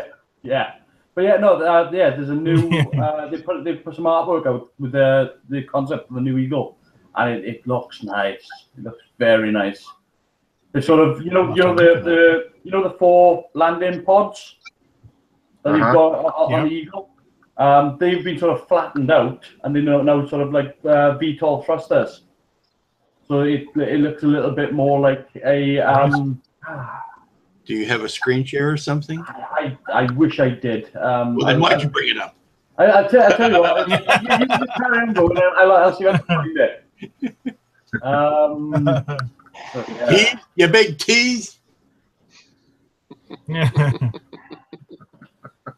Yeah, see if I can find it. Just talk amongst ourselves. Yeah. Yes. Yeah. Well, moving on. As you're looking for that, let's go to Randall. He's been patiently waiting, and your latest for your Thunderbird was described as delicate. Explain yourself. The little truck, the little vehicle. Yeah, the little transmitter truck that I built, or that I'd taken from the Thunderbird 3 model to use on Thunderbird 2, I thought didn't come with the International Rescue name board that went down the side of it. And there was no reference to it in the instructions or anything. But when I was doing the decaling of the Thunderbird 3 model, which I'll show you in a couple of minutes, I found the things on the sheet. If you just hang on a second. Sorry to interrupt, Randall. I'm just going to say I have to go, guys, but chat to you again. Okay, Liam. All right, Liam. See ya. Okay, bye, Liam. Oh, yes. So, unfortunately, I'd already got this thing stuck down to the base, so it was kind of like long-range decal application. Yeah. On the far end of a set of tweezers and the brush filled with setting solution, but I think I got it on pretty straight. Long distance decals. Yeah. I think this thing's only, I don't know, about an inch long. Maybe that's slightly less. I don't know. That's delicate, all right. So that was fun. And that's the Thunderbird 2 finished, essentially. So, being my usual self, I got distracted. There's other subjects I should be doing, aircraft subjects and things like that, but unfortunately I decided I would make a start on Thunderbird 3. Hang on. I'll have to turn it around the other way so that the 3 reads the right way. There we go. I sure hope North Korea is not watching. This centerpiece here was fun because there's something like 19 decals to go on there, and these vanes were all individual pieces. I'll just have to screen share again. If you bear with me. Oh, sure. There's Sure, the concept design. Pop over to Carlin over there. There it is. Oh, hang on. I got to see this. Carvin. There we go. Oh, yeah. A really more modernized version, yeah. Oh, yeah. If that's the direction that they're going in. The command pod looks a little more squat. Yeah. And instead of having the hollowed out cavities for the windows, it looks like it's been sort of glazed over. Yeah, it's all the cavities in with clear. Yeah. So it looks like those aren't going to break at all. Yeah, so it looks like you can see into the sort of the like a helicopter. Wells, yeah. Mm-hmm. Okay, I'll give it a shot. The second I saw that, it was like I'm very interested. But the second I was wondering how they would actually redo these sort of rocket pods. I was like, that actually works. They actually make it a little bit more structurally integrated. And the head, I like the idea of there being headlights under there. Yeah. Okay. I still want to see a side profile, but yeah. Those the lower windows, whatever, in the beak actually look like something you could see out of. Yeah. So it's like the front. It's like the front of a chopper. Yeah. So that you can see. Well, it makes sense for landing for a start. You can see the floor. Yeah. Yep. That's really pretty crucial. I think that was supposed to be the idea with the original one. Yeah. should be able to see through. And with like the landing gear, you can see the shape of the feet retract up into the pods. Yeah. Because they never did that, but it looks like that was what they were aiming at. Yeah, with my understanding of this one is a bit more, from what I can gather from what I've seen of it, is that you've got the 4 sort of front, back, side to side engines, and you've got the sort of like an X system that connects the whole thing together, and the interchangeable pods then just sort of like the Thunderbird 2, whereby it just drops down. Mm-hmm. So, but it looks very nice. Very nice. Yeah. All right, what do you got going on, Randall? What else? Yeah, well, there was Thunderbird 3 here, and it was all these little blue dactyl stripes had to go between these veins, so I was using the vein here as a guide. So 18 of these to apply, and then jeez, once I had. Why didn't they just give you that in sort of one strip?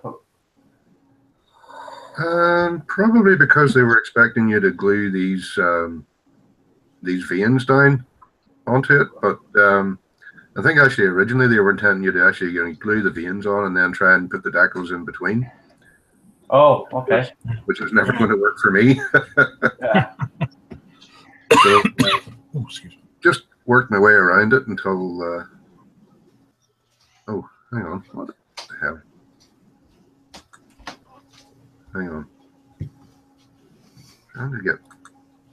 Ugh. I'm going to have to stop this here because I've screwed up my screen sharing. Hang on. Back.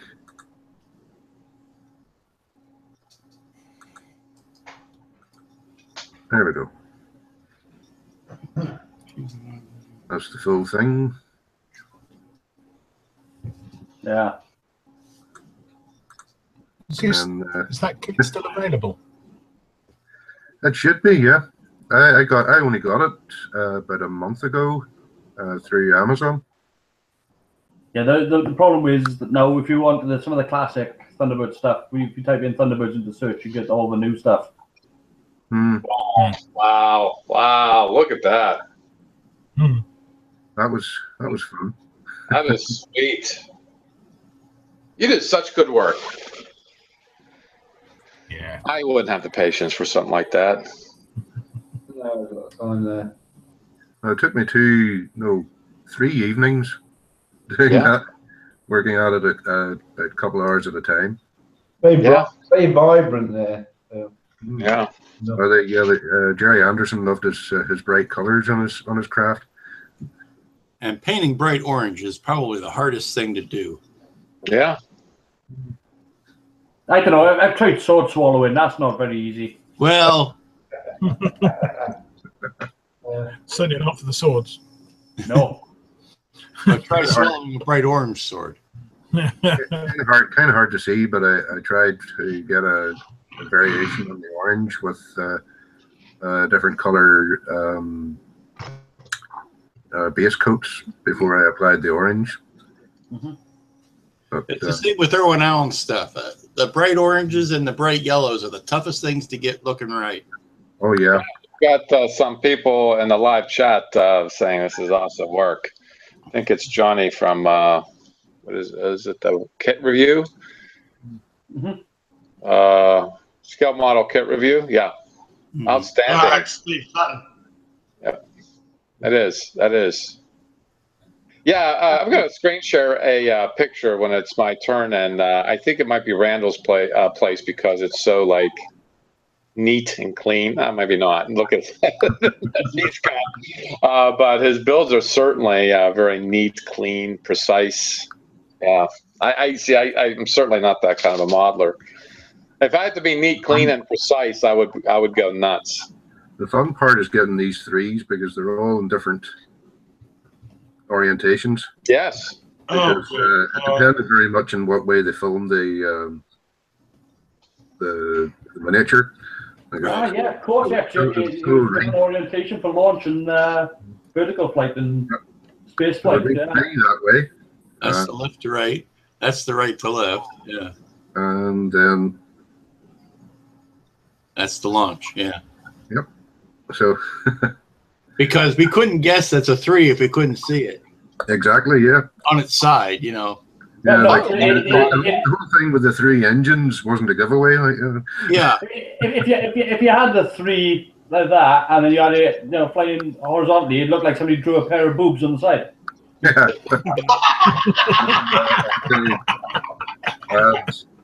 That's where careful font choice comes in. Yep.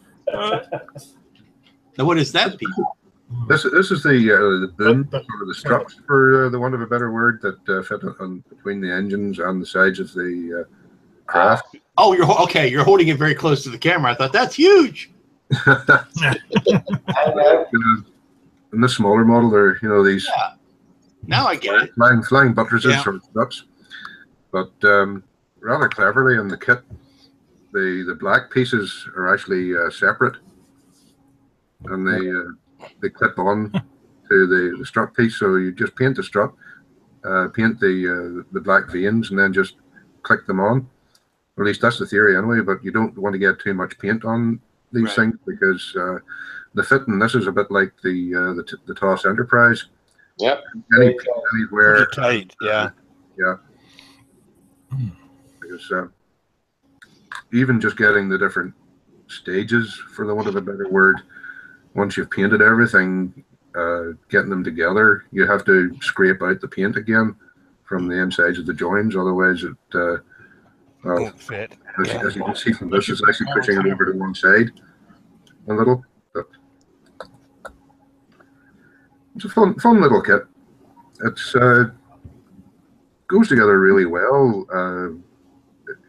and for the kiddies, it already comes pre-colored, orange, blue, black, whatever, white, whatever.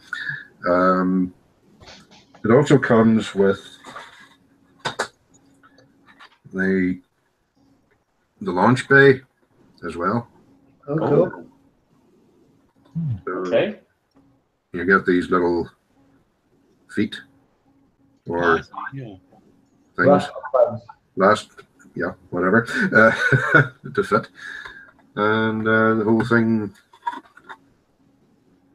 Right is left, left is right. Oh, Nice. okay. Nice. Oh, that's going to make a nice little display. Yeah. And no lighting to get in the way. Yeah. Hey. Yeah. But anyway, that's that. Or a future build, not this year. I've got a bit too much on my plate at the minute, but I've got a car kit. The No. Bentley. Yeah. Yeah. That's going to be a good build for you to do. Yes, definitely. Bentley blower. Yeah, the I don't blower. think Yeah. you can call a car Actually, quite blower these days. Quite looking forward to this, because there's an awful lot more detail in it than I thought there would be. It's But, not really a car, is it? With a 5 litre front like that, you're basically driving an engine. yeah, pretty much. An engine set on a floor and 4 wheels attached, and away you go. Yeah. Yeah, I'm really looking forward to that. Jack, do you think they could get away with calling a car a blower these days? Probably not. Probably not, but The 2018 but there is, Pontiac blower. but on the American side of things, there are such a thing as gassers. So Yeah. That's right. yeah, we heard that, Randall. The Hyundai blower. Blower, yeah. 2018 Toyota blower. Like, you know how I have to ask, cars have, where does gasser come from? The gas removal? I'm not sure, but there is a reason there's a call gasser, just like Hemi is a reason. It has to do with the piston positions and shape in a Hemi engine to enhance the power of the engine. So instead of being flat, there's a half a hemisphere in the pistons. Yeah, Calling it a Hemi. Yes. That's how I understand Hemis. But a gasser blower, I don't know what they mean. Yeah. So. Didn't that come from a little village in America called Fartsville?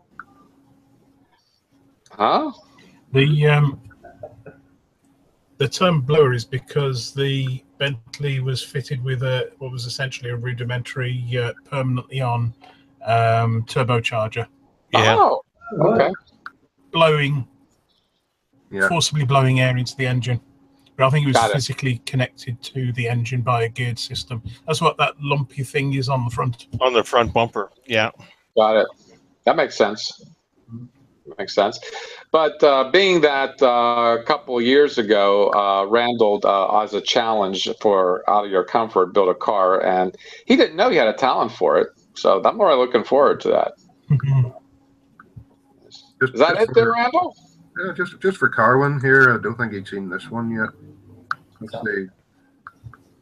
Thunderbird 2 finished. Well, I saw that. Yeah. Oh yeah. Very nice. I love the lighting that you've put inside the pod. I think it's right. It's perfect. It's not super bright. It's not glaring. It's a very nice level of lighting. Thank you. It looks skilled. It looks skilled lighting. It's because the temptation is always to put too much in, and using a bit of restraint there, you end up with a very nice looking environment. I took essentially a strip light that's rated for 12 volts and just ran it off a 9-volt battery. So that it's not overly done. It's not. We haven't got this cascade of light rays beaming out of the doorway. Like a tanning bed inside there. What's that, Lou? It doesn't look like a tanning bed inside there. Yeah. Oh yeah. It's not. It doesn't look like Al Kalavich is about to step through the door for a quantum leap.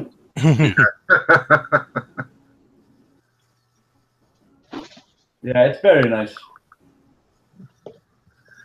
Oh, that's it. Yeah. Okay. So that will be all? That's me, yep. Oh, cool. I got to say, this month, I've been on a pretty big learning curve in between my frustrations with work and stuff. But I posted pictures of it, and I realized after I posted pictures that the car didn't have rear view mirrors. So there are the rear view mirrors right there. What's behind me is not important. But this is the Bullet, the Steve McQueen Bullet, painted with, this is automotive paint. This is Duplicolor. And there's a metallic, let's see if it can focus on it. It has a metallic flake in it. Yeah. I originally primed it as black as it was suggested. That was wrong. The green came out way too dark. I couldn't believe how a primer affects your overall paint. Oh yeah. So I stripped it of the paint, and I used almost the entire can of paint. And it turned out I used too much paint. You try to lighten it up. You can't. More paint doesn't mean you light it up, as it turns out. So I stripped the body clean again with purple. It took me a week to do. And sanded down some of that because I used a Vallejo primer. Vallejo primer is almost impervious to purple power, incidentally.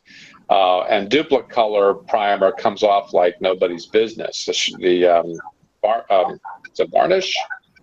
No, shellac base or whatever it is, but what base Duplicolor is, that comes off easy. But boy, I tell you what, that Vallejo primer is a female dog, if you know what I mean.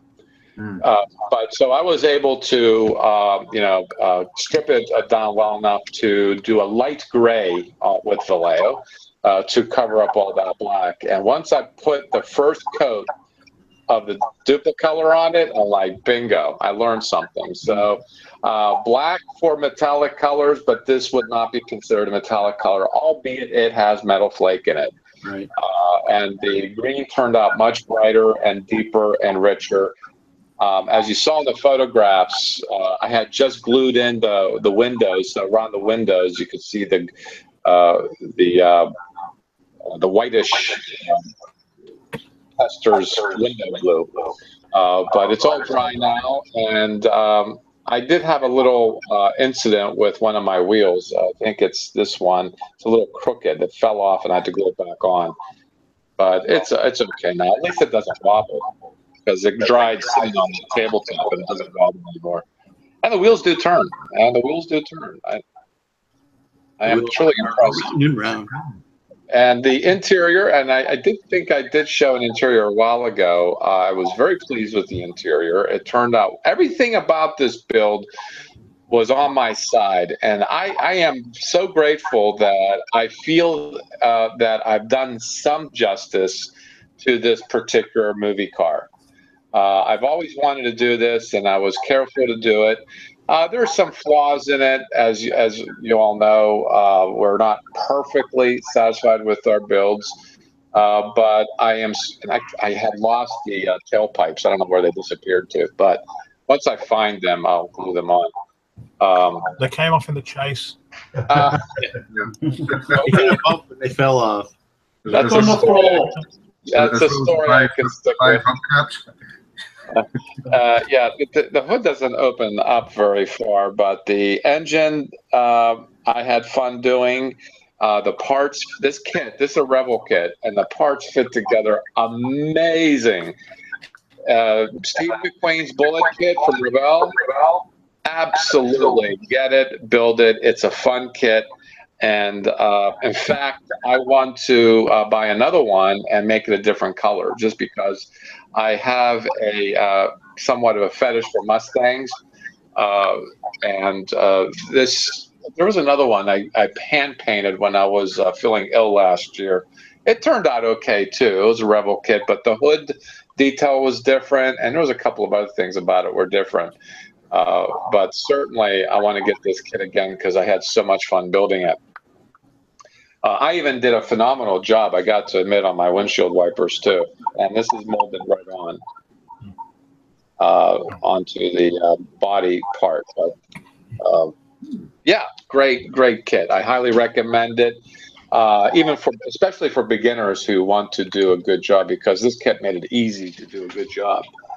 Well, gotta show the underside too. No weathering. It's like out of the showroom floor clean. And that's what I wanted for this particular build. And that was a distraction build from my Millennium Falcon. I don't know, gluing the cockpit onto the top part may have been a mistake. But here they are. It is lit. It is lit. And I like the fact that it looks like cartoons and sitting in there. And did you paint them, Jack, or did they come like pre-made? What's that? Did you paint those, or did they come actually pre-made like that? Oh no, I painted them. This is the fine molds kit, the original fine molds kit. Yeah. So I'm getting at a stage where I'm going to start excelling on putting everything together. Again, like I said, I'm not sure if it was a good idea to glue the cockpit in just yet, but I was anxious. I wanted to do some visual accomplishment for my sake, but I think I'll be able to deal with that when it comes time to. So I'm going to pick it all up and tell you what I'm doing now. I'm doing the burners, the engine burners. And Lou, I'm not taking your advice. I'm going to slave over this. Okay. I'm just not going to simply backlight the burners. And here's my version of the burners. I do believe I posted pictures of it without being painted, but this is silver paint on the individual holes, which you needed to drill out and file. This is also a combination of not just the silver paint. And I only use Vallejo for the most part. This is Vallejo paint.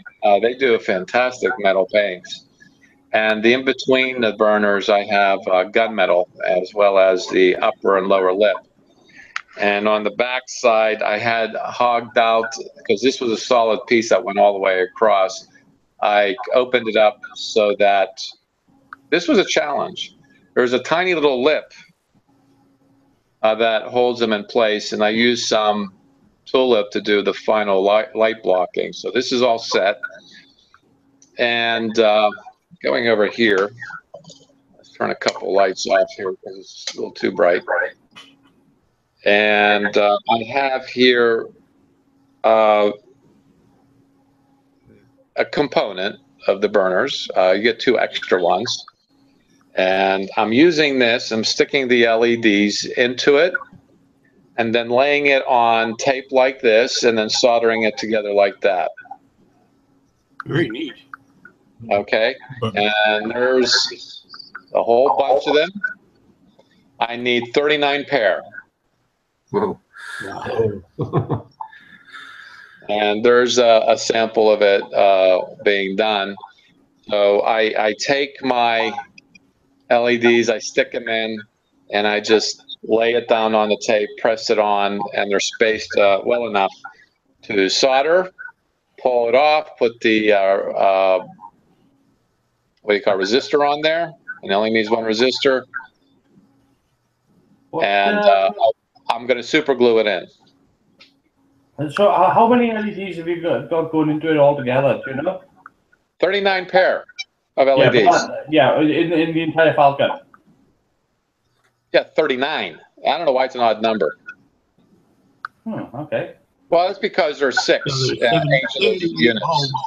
78 bulbs in the engine alone. There you go. There you go, 78. And here I have a piece of modeling clay holding some LEDs that I clear painted blue. I'm using clear LEDs and painting them, and I hang them upside down because if I did it this way, all the paint runs off of it and goes down along the leg. Well, so, that way actually the paint collects on the tip, which is good. Yes, that's what I want. And when it's lit, it's a very interesting light. It's kind of whitish with a blue tinge, and that was my goal. Is in photography, it'll come off as white, possibly with a blue tinge, but in real life, it comes off just the way I want it to, and I can adjust the intensity of the blue with the amount of layers of the clear paint that I'm using, and I'm using Tester's Creatix FX paint to do it. I got this at Michael's. This is actually interesting stuff. They've improved it since they've last made the clear paints. But that's what I'm in the midst of during the week after work. I probably solder together maybe a handful of these. At first, I was just doing a crossbar, not making a U shape. That piece is actually a leg. Those are LED legs I'm using. And I'm using a needle nose to bend them. I was just using a piece straight across, but it was structurally weak. And they've been falling apart on me, and this seems to work better. So that's what I'm doing. I'm individually like them because I really like these burners to be like on fire. And backlighting them, I don't think I would have gotten the same over the top. You know, I want these to really burn. Not safe to look at in person is my point. There's so much LED light. You fire them all up, Jack. You need eclipse glasses to look at. Take off. Yeah, you'll need eclipse glasses to see it. But that's what I wanted. That's what I wanted, because to me that's what it feels like on film, with a tinge of blue, and it's all white and everything. So that's where I'm at right now with that. And once I get that sub-assembly done, then things are going to start falling into place. I'm going to prime stuff. I'm going to start assembling stuff. I was considering lighting the what do you call it? The gun ports. Yeah. But the opening is. Let me get this centered, and I'll show you what I mean. You'll be able to look into it, but the opening is so restrictive. I'm thinking, why bother? And I'm just going to do it in flight. This is the scene where they're approaching the Death Star. So these probably were not lit at the time. So that's why I'm probably not going to light them. But the cockpit looks amazing. I got to say, it's not exactly the way I wanted it to be. But I think I showed Jim 2-3 weeks ago as to what it looks like, and I gotta say, I think I did okay. Yeah. No, it looked good. On the Yeah, demo, but you did. It looked good. I'm with pretty sad. with the gun port rooms as well. A lot of people have put a lot of time into lighting those, and when you put them together, you've got the window frames over the top, you've got the twin guns over the top. You can hardly see in there anyway. Yeah. It's one of those tricky things. It's personal preference, of course, but I wouldn't do it. Yeah, particularly the scene that I picked out in my own mind of what I wanted to display it as, and I thought I was going to do a video, a number of videos of this build, but it got away from me to do it, and I really don't like doing work. I don't like watching necessarily work in progress. If it's interesting, yes, I'll watch it, but I don't think I can make it interesting. But there are some things. There are some things I'd like to show off, and it's definitely how to mount this model onto a stand, because I feel as though I got somewhat of a unique approach to it from what I understand. So that I do a video on. I had taken, I haven't taken a picture of George. Matt was kind enough to buy me a skeleton for Halloween. I took it to work. It was a skeleton of a vulture, and I named George. Maybe I'll bring him home in a couple of weeks and show you. He's a funny guy. But anyway, I thought of starting taking things to work because I've been always very shy of taking things to work because I just didn't want to be involved. But George was such a smash. I thought perhaps maybe I'll share something in the meantime. And downstairs in the basement, I found a old build, and y'all know what this is. Monstermobile, yeah. It was dusty, and it got a bath. I sprayed water on it, and I'm glad I did because it redistributed dust on it, and it dulled it down. Some parts fell off of it, but I had since taken y'all advice and gotten Gorilla super glue and amazing stuff. I have to agree. You guys are right about this. So some of the engine things fell off of it, and I glued it back on super glue. But I found this, and I thought I'd show it off. And this is oh, look at that! One of the lanterns are gone. I just noticed that. I could go hunting for it, but that's okay. I put the super glue test on that one, but that would be just good enough to take the work and put it on my cubicle. So that's really it for me. What do you all think about that? Looks great. Everything's great. Yeah, so I'm not following Lou's advice. How you like that? What's the difference between the Gorilla Glue and the Zap Glue? I didn't have the Zap, and it dried out. Because I kept using it over and over, and every time I opened it, it dried off a little bit more, and it became a solid mass, and threw it away. But this Gorilla Glue, they were smart because the Zap, just a little cap that goes over.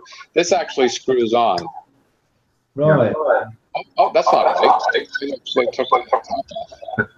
Oh, shoot. Boy, I put this on really tight, didn't I? Yeah. I would keep a pair of ice grips ready to get that on. See, this is a thin one. The other green one is a thicker one. This is the thin one, and this is a strip. This comes off like this, and this is good because that way it's much better sealed. Have you tried the gel glue? Well, that's the green one. Yeah, that's this one. Yeah. I like the gel. Yeah. Yeah, but the nice stuff with the Gorilla Glue is the fact that it's got a little bit of rubber in it, so it doesn't shear like straight. Can you still use a kicker with that? You can, yes. You can kick it, but I didn't feel that I had the need to, which is really odd. But yeah, I wrote down it was something like $6. I don't think that's too bad for a tube, I guess. You don't really need to use the kicker, but I used it to stop it from fogging because when I used it in something else and left it, I discovered that it did fog quite a bit. UK widely. It was something that it didn't need. It wasn't going to be shown outside, if you know what I mean, outside of the part that I was building. Michael, is that Gorilla Glue available in the UK? Yes. Well, yeah.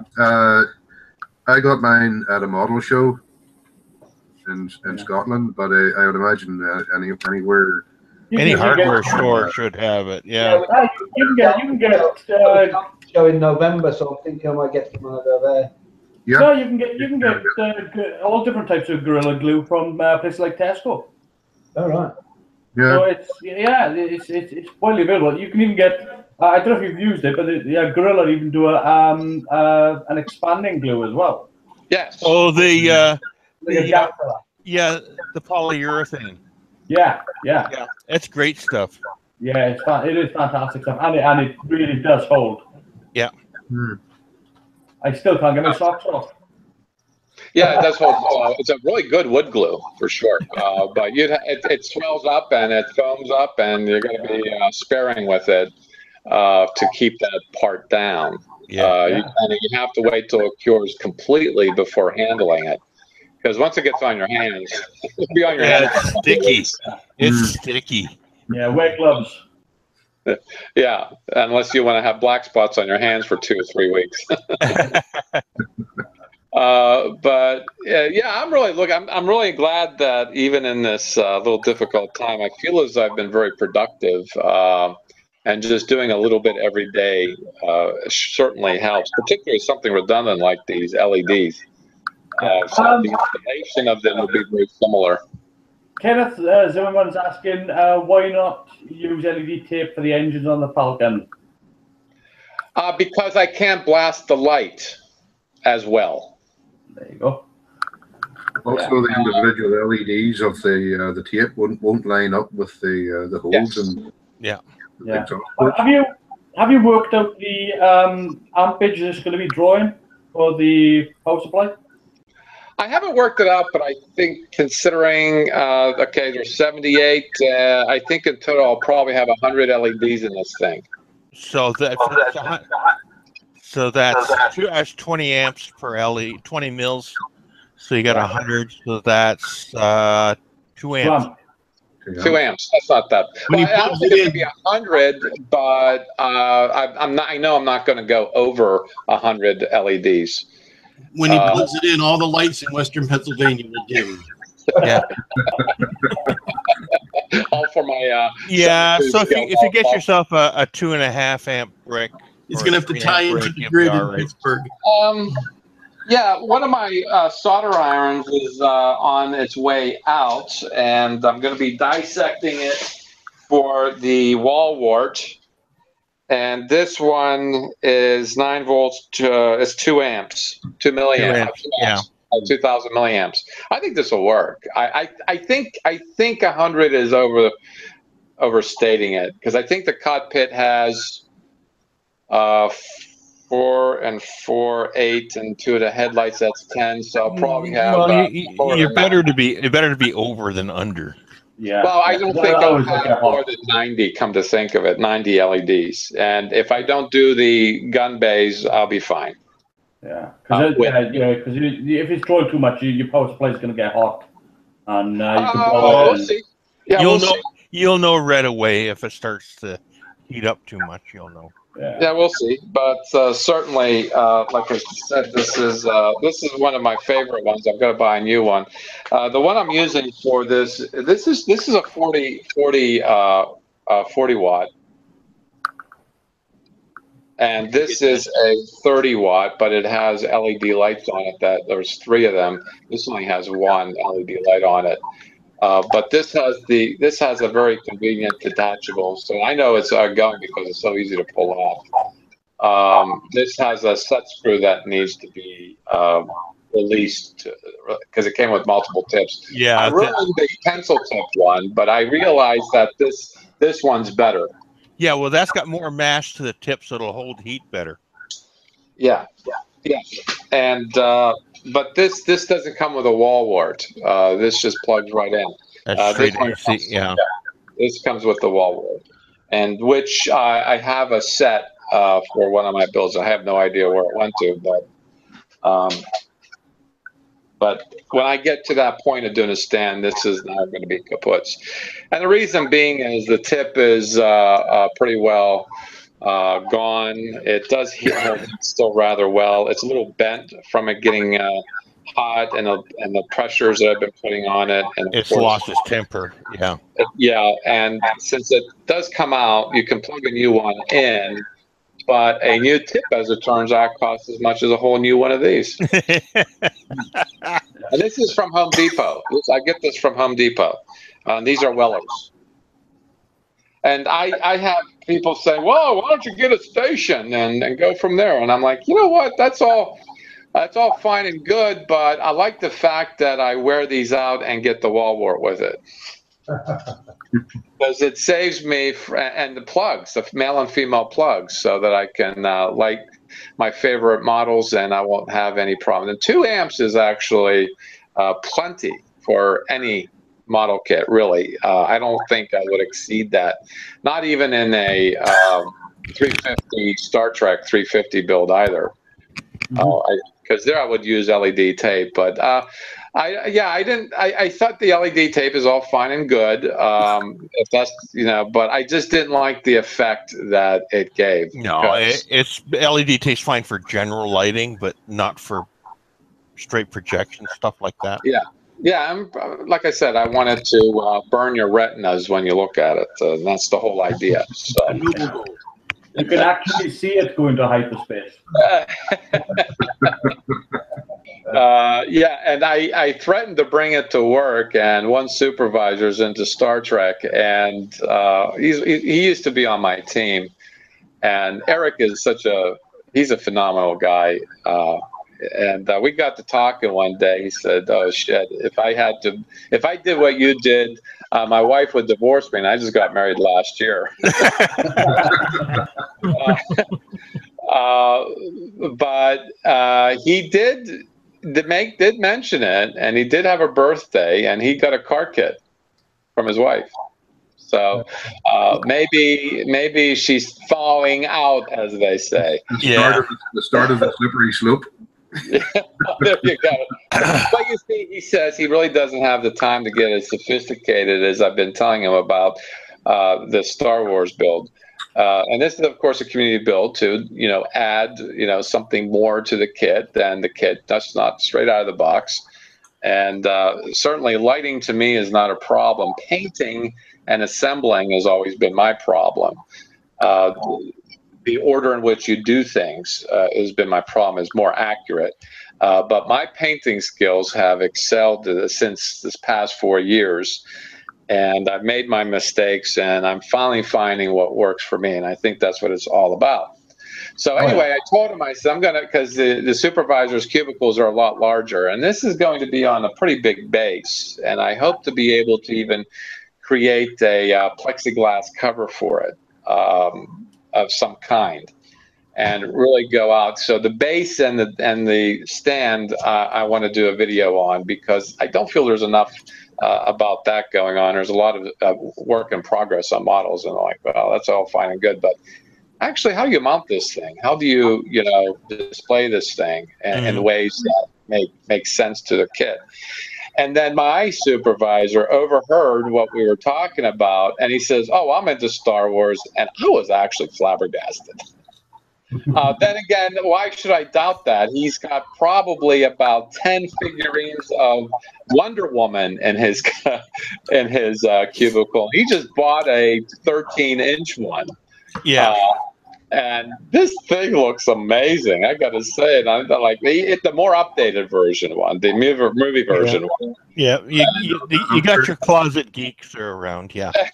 Well, he certainly is that, and he's like Star Wars, and he says that he has a Millennium Falcon ice cube tray. Yeah. That he makes, and he went down. He made it, and his spouse says, "Well, what are those?" He says, "Well, it's a Millennium Falcon. I made the Kessel run in 6 parsecs." And of course, somebody who doesn't know anything about Star Wars is deer in headlight. That's what's so fun about being a geek. You can turn people into idiots. And I was just flabbergasted. I was just like totally. And then Eric says to my supervisor, he says, "Yeah, he's going to bring it in and put it in my cubicle." And then my supervisor looks at me, he says, "Oh, can I share?" I guess I'm making a social connection with these people, which I promised I'd never do. Because it's always been a bad experience for me to make social connections at work. But I don't know. I think I got something here. So I guess, well, I do have the shop card, our community shop card hanging in my cubicle, and nobody's really asked me about it. But certainly they've asked a lot about George, and certainly now I'm going to be bringing the Falcon and other things. They're going to be asking me about stuff. And I think, though, the one thing that here at work, and I don't know if anyone could relate to this, though, we spend so much time at our jobs, more time than with our loved ones in most, if not all instances. And I think it might be important to share a hobby, to make us a person to other people, because I think a hobby makes you a person. You're more than just what you are at work. You're a more complete person than just that. Yeah. And I think maybe I found a mission at work. Maybe it will backfire on me. What is this work you guys keep talking about? I run a rated PG show, and I will just say FY to you. Don't worry about it, Lou, just because we're past that stage. Work and work. What is work? You're right. Gotta go. Get ready for work. Okay, Bob. Thanks for stopping by. We're going to be wrapping up shortly anyway. Thanks for stopping by. See you, Bob. Oh, good.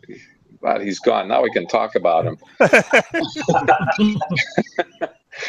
So anyhow, thank you, everyone. Liam, Bob, even Heath stopped by right in the middle of his night to say a few words. Of course, he left before I can get to him, but we'll get to him tomorrow. He said he was going to come in tomorrow on the Sunday Hangout. So that's what you'll all expect to see.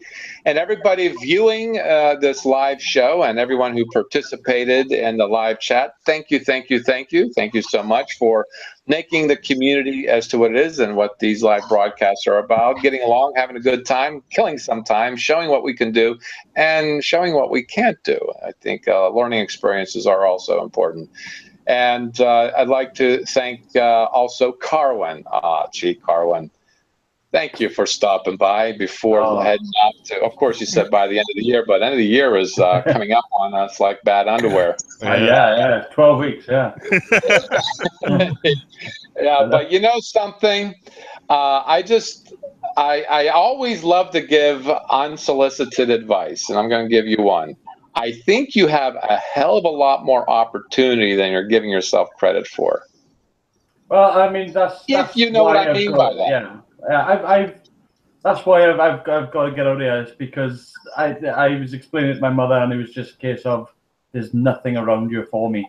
I can't stay here because when you've seen places like that, when you've been to places like that, you realize that there are so many people who are asking you for things and asking you, want you to do things, and you're like, I can do that. I just can't do it from where I'm at. Yeah. You know? I mean, with the talent you have for scratch building, I'm sure there'll be a big need for you out there. Oh, again, it's just a place. It's just opportunity. That's all it's come down to, is opportunity. And I've realized that there are people out there that are offering me opportunity. Nice. So nice. that's what it comes down to. So it's I'm looking forward to it. Look, I'm not going to stop making videos. Well, I am at the moment because my camera exploded, but that's a bit of a problem. So yeah. So until I can afford a new one, I'm going to be sort of not taking a break from it. I'm going to be doing what I can, but yeah, it's just you know what? You're going to disappear. The next time you disappear and have a layoff from your Hangouts is because we're pestering you to send us things. Yeah. You know, honestly, I love doing the Hangouts. It's a shame I can't do them as often as I used to. But that's just because of timing. You know, usually I'm working when the Hangouts are on. But you know, hopefully, you know, I'll be able to once I've told my boss goodbye, and I've got myself set up. Hopefully, then it'll be a case of, well, I can do it at my leisure then. So, and it'd be good. It'd be good to be back on the Hangouts again and chatting with all you guys more frequently. Well, you know what? I could also add to that because I'm now saving my pennies for two things. The house is on its way of getting done and sold, and I was saving my pennies for a 3D printer and a trip to the UK. Now I have to curse you because now I got to go to Hong Kong. But you love Hong Kong better than the UK because it's drier and it's better. Well, you know, there's more people I know in the UK now than in Hong Kong. I don't know anybody in Hong Kong yet. Well, you know one.